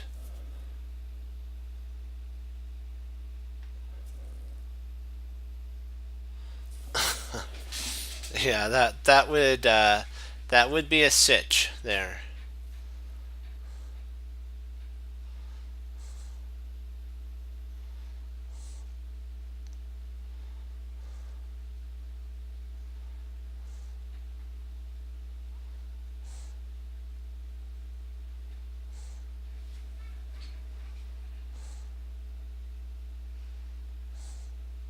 I'm thinking maybe oh, we can't do the bishop. It's pinned. That well that let's see, how many pawns does he have? He has 5. We have 5.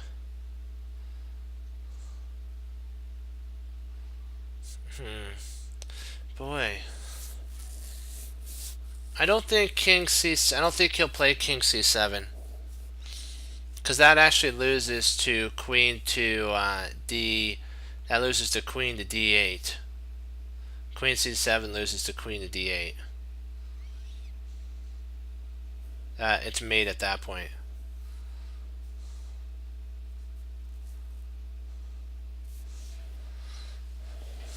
Let's do it to it.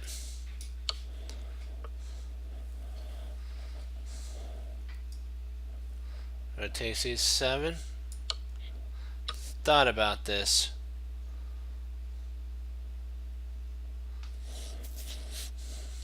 Okay.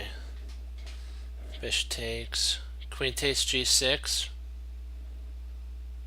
Indeed, queen g2.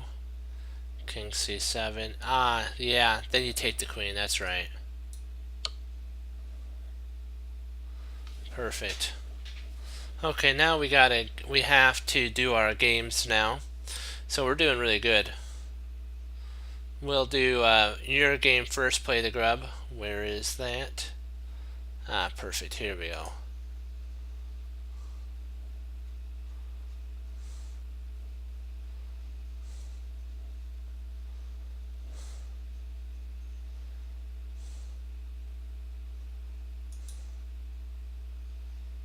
Oh, you can't do that. I can't do your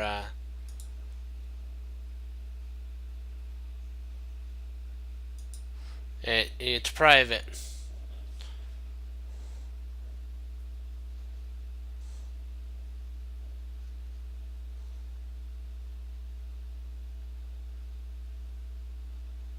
Okay.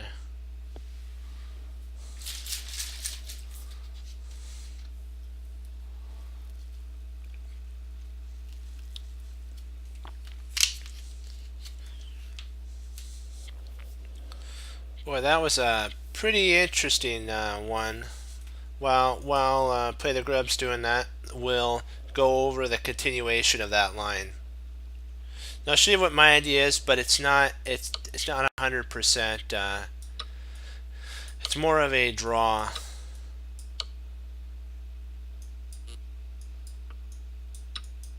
There's no progress to be made on that. So here, rook takes, bishop takes, we take here. If he comes up, we come there. He comes over, and then you fork the king. And queen's also mate too, so you have to love that. You actually get to fork a family fork. It's a family fork, and our royal fork. Or I think it's a family. I think it's a family fork, and it's mate. So you know, get to do that every day. All right. So you're white, okay.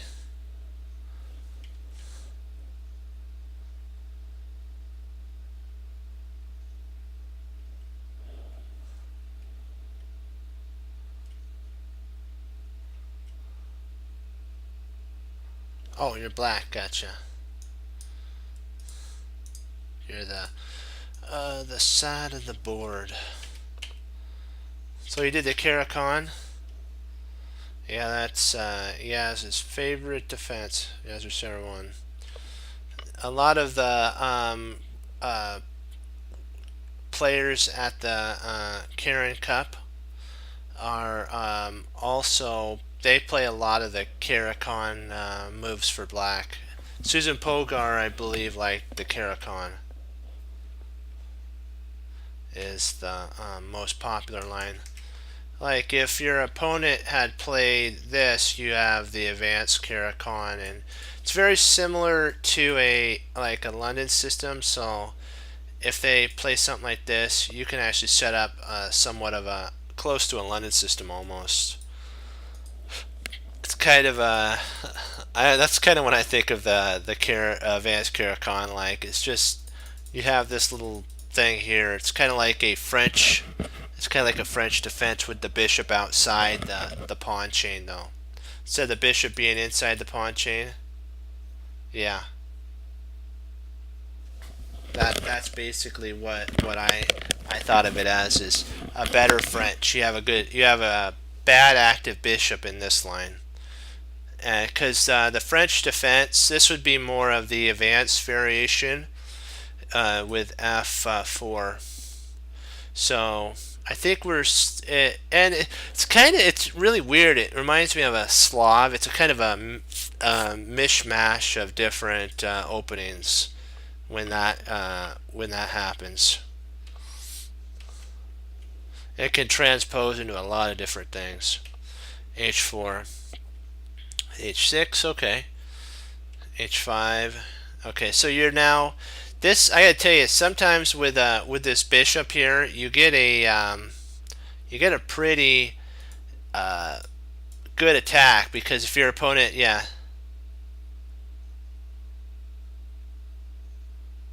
Oh, this is what do they call that? A unique move? No. Oh, drat, I forgot the name. It's when it's a new move. I'll remember it. Let me see. What is it? It's called a. If you guys know what the name is, you could put it in there when it's a move that doesn't follow novelty. Yeah, there we go. No, it's not a novelty.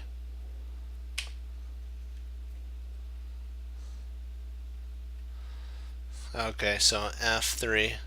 That's some moves that at the Carolyn Cup are were like that. Oh, this is theoretical. Okay. Bishop takes, queen takes, and queen. Okay, so now he's got a lot of play, a lot of pieces. He's more developed than your forces, so that's a problem. He's also got more space in the center. So white's preferred here in theory. White's preferred, and he'll castle queenside, and he's not. He's basically saying, yeah, yeah. He's basically saying to you, castle kingside if you dare. I'll be the first to attack.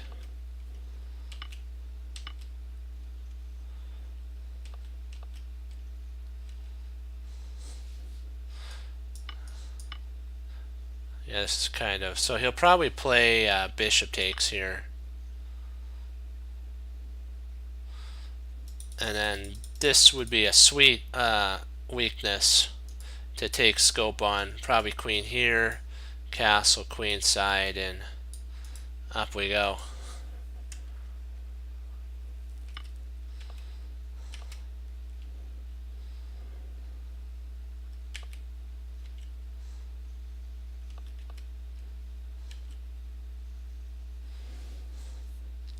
You could have locked this down though. I probably would have locked it down if it was me. Because now you're depriving the knight of 2 vital squares. And if he plays here, you can always reroute in.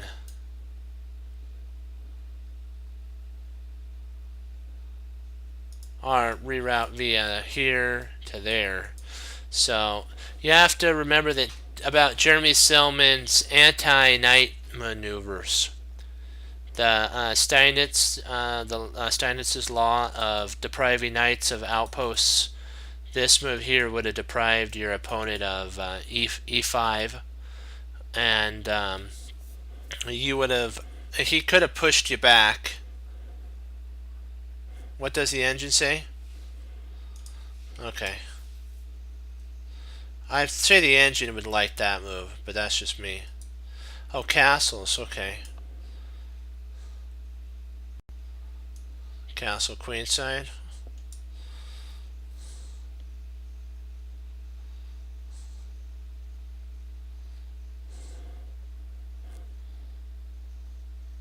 So basically castle queenside here. But it likes actually castling at this point.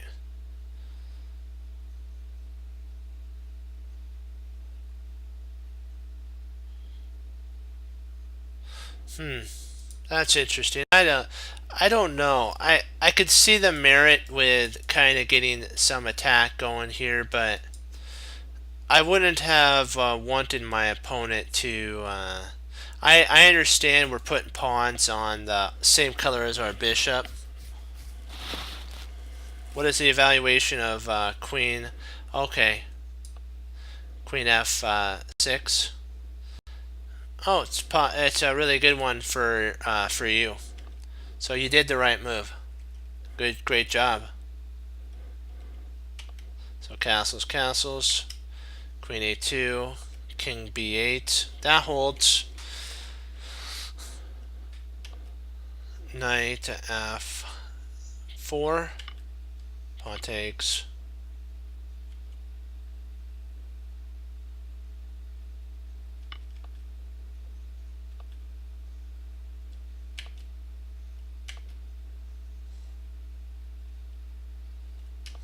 e5. Takes. I don't see how you could have lost. You're actually winning here.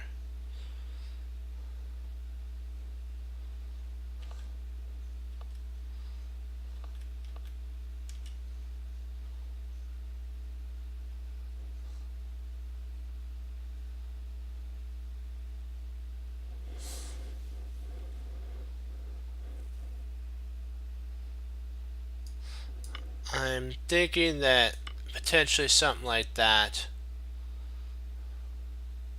But I don't see any I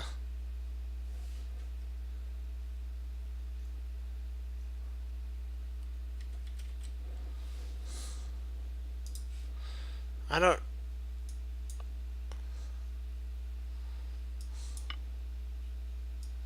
Oh, this here, okay.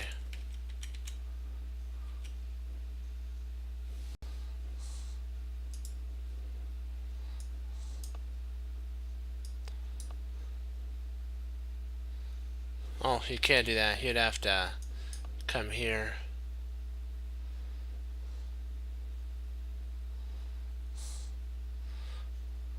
Probably you'd have to play there at this point. Then if he plays there, yeah, you're kind of not too happy with that position, yeah.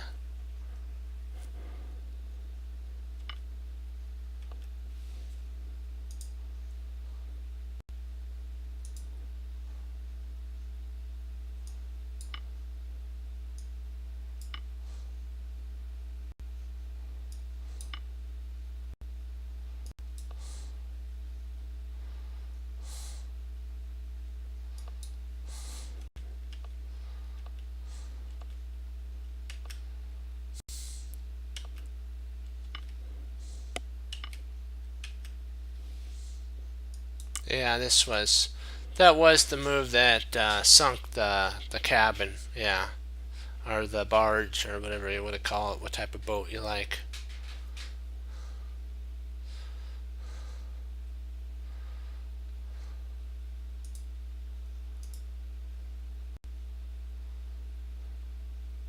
Yeah, I was wondering about this here. I was thinking that this is best. Then you could take there, you could take here, then you can grab. Oops, you can't grab there, so you'd probably have to grab with the knight here.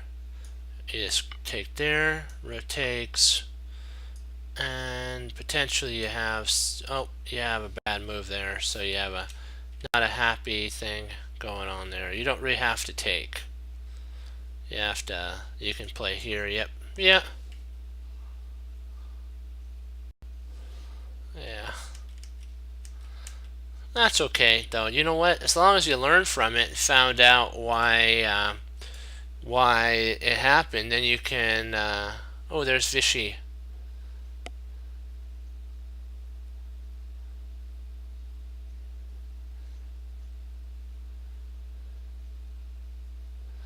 You know what? If you found out what the then you know what? You'll learn from it, and when you play again, you'll know where to move next time, and that's what it's all about, is improving. Now this was a very critical game match in the Karen Cup at St. Louis that's going on right now during this week. Irina Krush had 4.5, and her opponent had no. I'm sorry. Irina had 4 points out of 5, and her opponent had 4.5 out of 5. So these were the two leaders of the board of the tournament right now, and it did turn out to be a draw, but there was a critical point that I wanted to show you. I wanted to show it to you. Okay, oops, come on, there we go. D4, knight f6, c4, e6, knight c3. Yeah, they played the Ninzo Indian defense. Queen c2, the classic variation. c5, c takes, castles, and a pawn takes. Because you're not going to be able to hold this pawn. You can't hold this pawn. If you try to hold it, it's not going to work.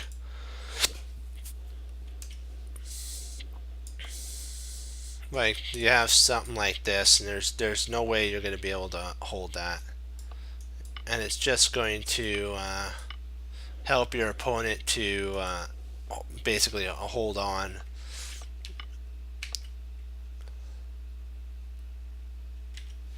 Yeah, if Irina wanted to, she could be aggressive and play like something like back here, get a pawn smash coming. Then you got that there, and you would have 3 versus 2. So debatable if that's a good move or not.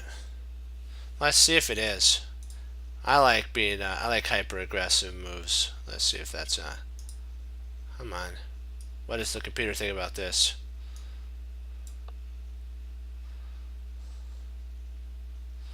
The only reason I said anything about it was it puts the bishop back to where it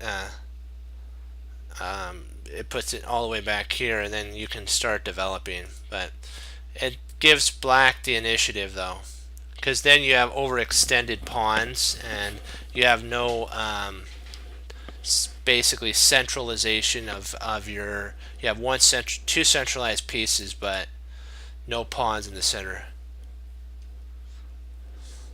Yeah, but it makes your pawns just a little too weak.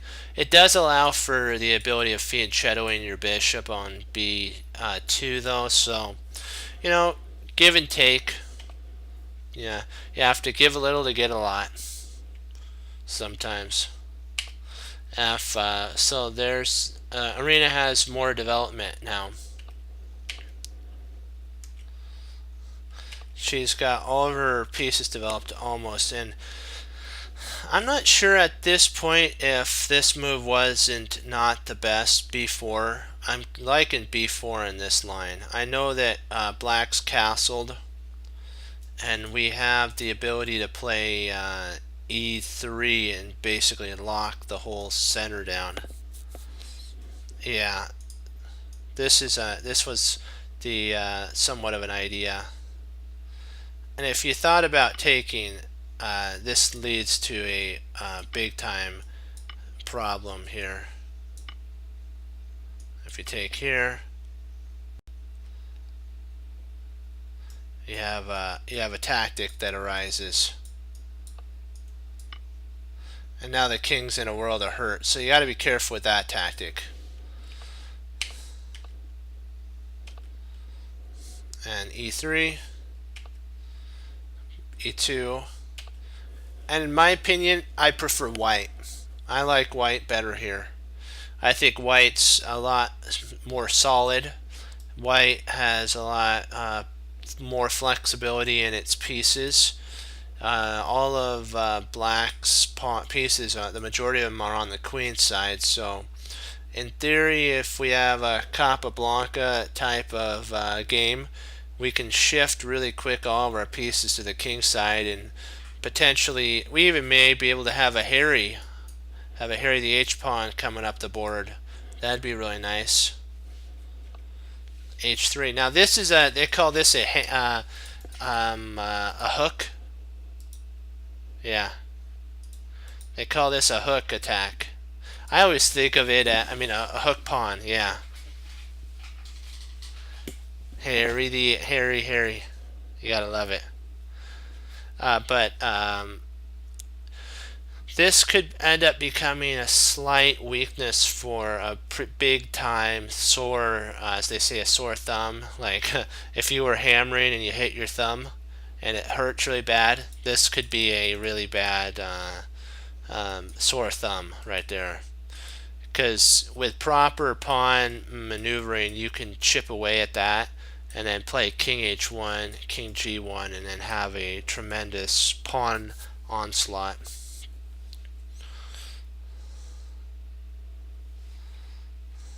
I don't know if that was best. Yeah, this is what I was thinking too. I was like, why you could just expand on the queen side. You have a 3 versus 2 at this moment. He can't go here. She can't go there, can't go there. So she's probably going to go all the way back to f1. F1's her best, yep. And then now you can reroute your bishop in and take scope here on this knight. And then basically up comes the g pawn. So if something like this happens, you can then potentially not worry about it and play here. If he takes, then we always have the ability of a take back, potentially like this. And if that happens, see, now you have protection there. So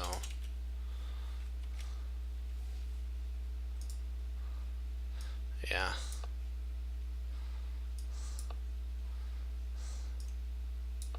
And then if he takes, you could actually take here if you needed to. Or, oh, my bad, sorry, can't take. My bad. That would have been bad if he would have taken. I missed this here. Kazam. Zap. So that's why this was a tremendous powerhouse move. Rita said she wanted to play basically solid, so she played really solid.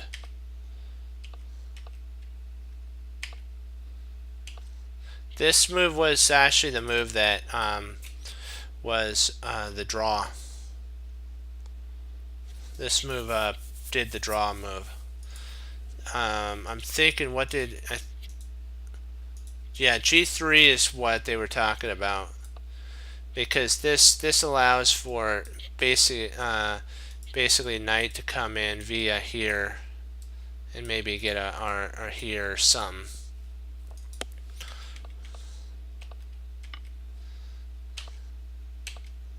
It did win a pawn, so temporarily.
Yeah, it ended up a draw.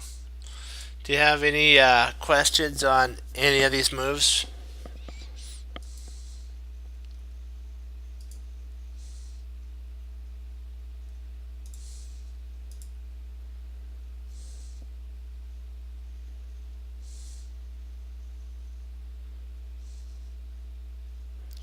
Yeah.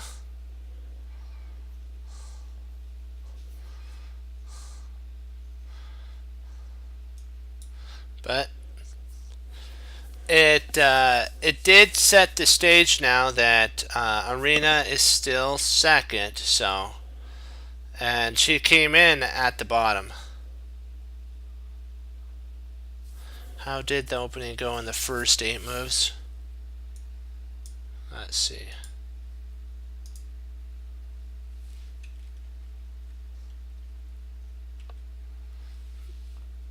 Winning. Oh, how did the opening go?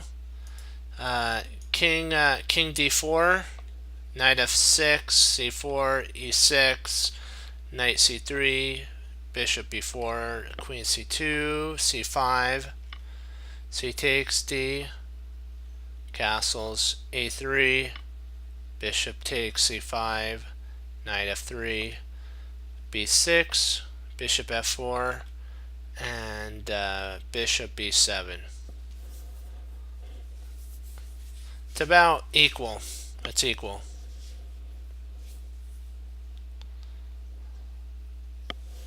Did that answer your question?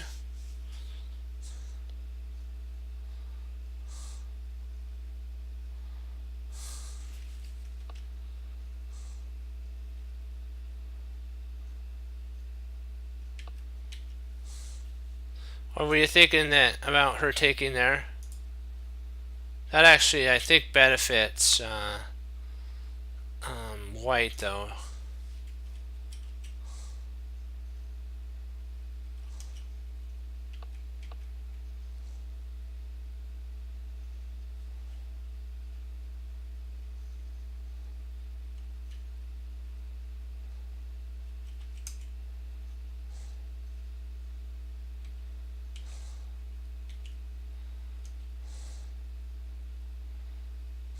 Oh, she didn't take here?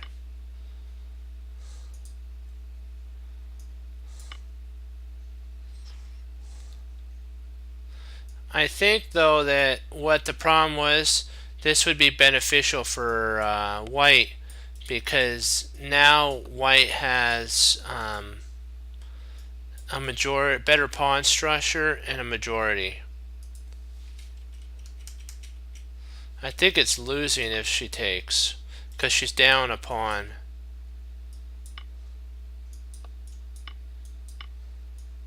You even can play there if you don't want to play there. You can play after takes here. Now this is pinned, and if that happens, there's weaknesses now. Weaknesses galore. Is there any more questions you want to go over?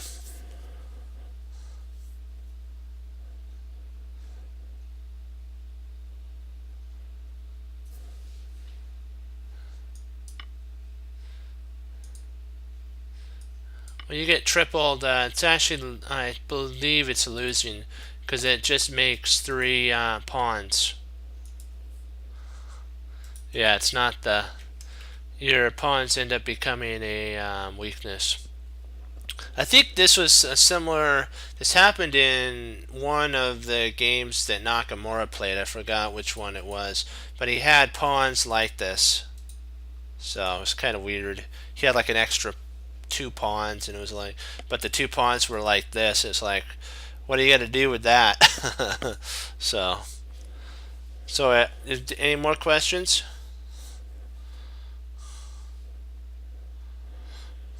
But that's the life of a chess player. Okay.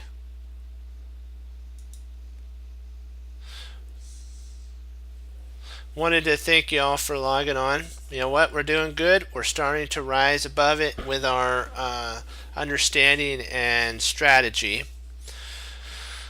We got to remember to treasure your victories and learn from your losses. And as always, remember that mistakes don't define you. It's how you handle the mistakes that define you that makes you a great chess player. So it's not if you're going to make mistakes, is how do you handle them? Do you get upset, or do you learn from them and keep moving forward with studies? Because it's going to happen. We're human. We're not the Lord, and thankfully we aren't, because a lot of our decision making would be foolish if it was. But we have to take what we know and then apply it and be willing and do it. And there are no limits. There are plateaus, and we must not go there. I mean, we must not stay there. Sorry, not go there. We must not stay there. We must go beyond it, because we don't want to stay at the plateau. We want to continue to climb up the next level, to the next level, to the next level.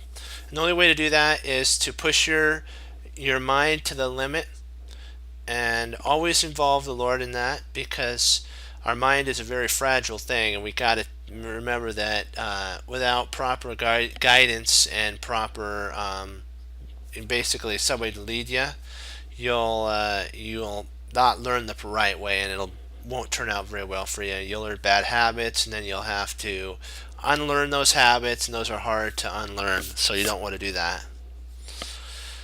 But I always think of the fields when it comes to our tactical puzzles. What have we planted? Where have we put our efforts? Did we go really fast? Were we like the rocky ground that you put the seeds on, and you go really fast, and it gets you up to a certain level, because the seeds sprout real fast, but the roots aren't deep. So that's kind of when you stay around 21 to 2200. You'll stay there because you'll be able to. The moves won't be as deep. But when you want to go from 2200 to 2300, 24, 25, the move sequences are deeper. You're not going to be able to do it super duper fast. You have to think about them, analyze them, and calculate them. Also, it kind of reminds me of players that do the 30 seconds, 1 minute, 3 minute, 5 minutes, and 10-minute games. That's kind of the rocky ground that the seed's thrown on. It's fun for a while, but you'll reach a plateau where you won't go any further, and then you'll give up on chess, and that'll be very sad. Because it could be the talent the Lord has for you to, get the word out. Or you can what happens with a lot of us too is like things come up in our life, and that chokes out the time that we should be doing our puzzles, or maybe just doing a couple puzzles, or setting up a game and going over it, something like that. We trade that for other things like that distract us in our life, and those are the weeds that happen. And I gotta say, the field with the weeds is the biggest field in my opinion.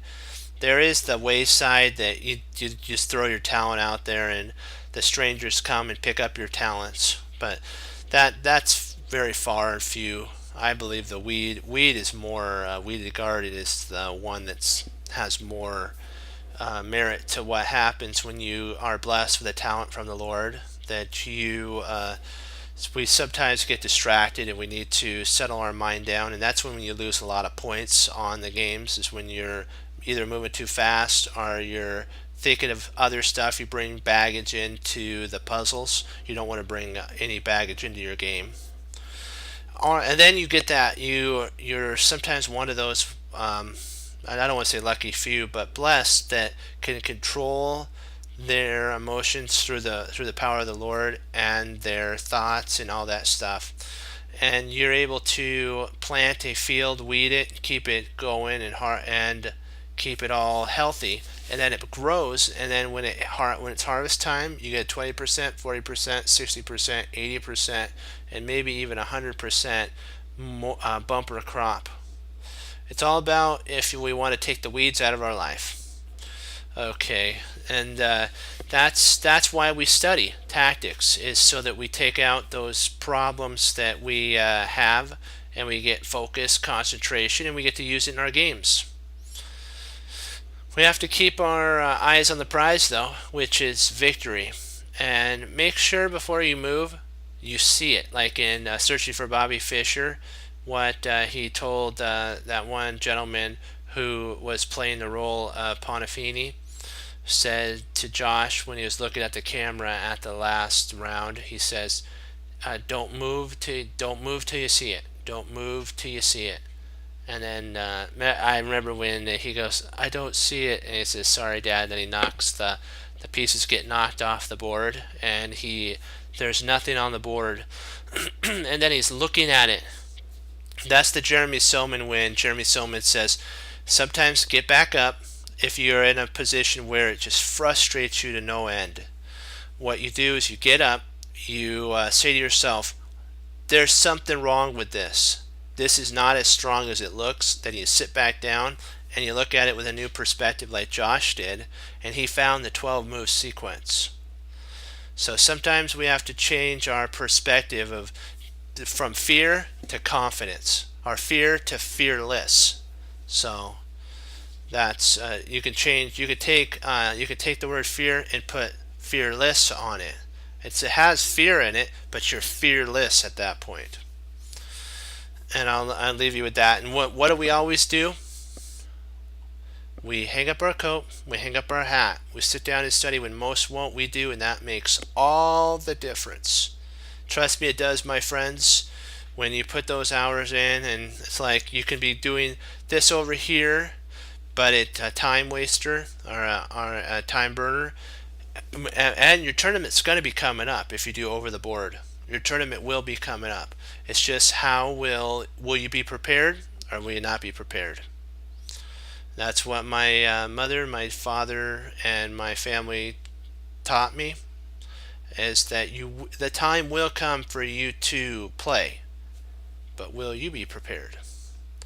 And as Wesley so says for the Lord Jesus, as I say, God bless. I'll see you guys next time on Chess Cruncher TV. Have a blessed morning, afternoon, evening, and Lord willing, I'll be back on tomorrow, and we'll keep pushing forward. And congratulations on, I believe it's 20. Let me see, what was our ending thing? Hold on. I just want to make sure I say it right. 2480. Congratulations on 2480. We're going to continue to keep rising, though. We're getting stronger. We're getting more due diligent, and we just got to see it all the way through. Congratulations. Go Team Chess Cruncher. Hoorah. Keep studying, and always remember, have fun. Chess is about having fun. Okay, be blessed, and I'll see you tomorrow. Bye-bye.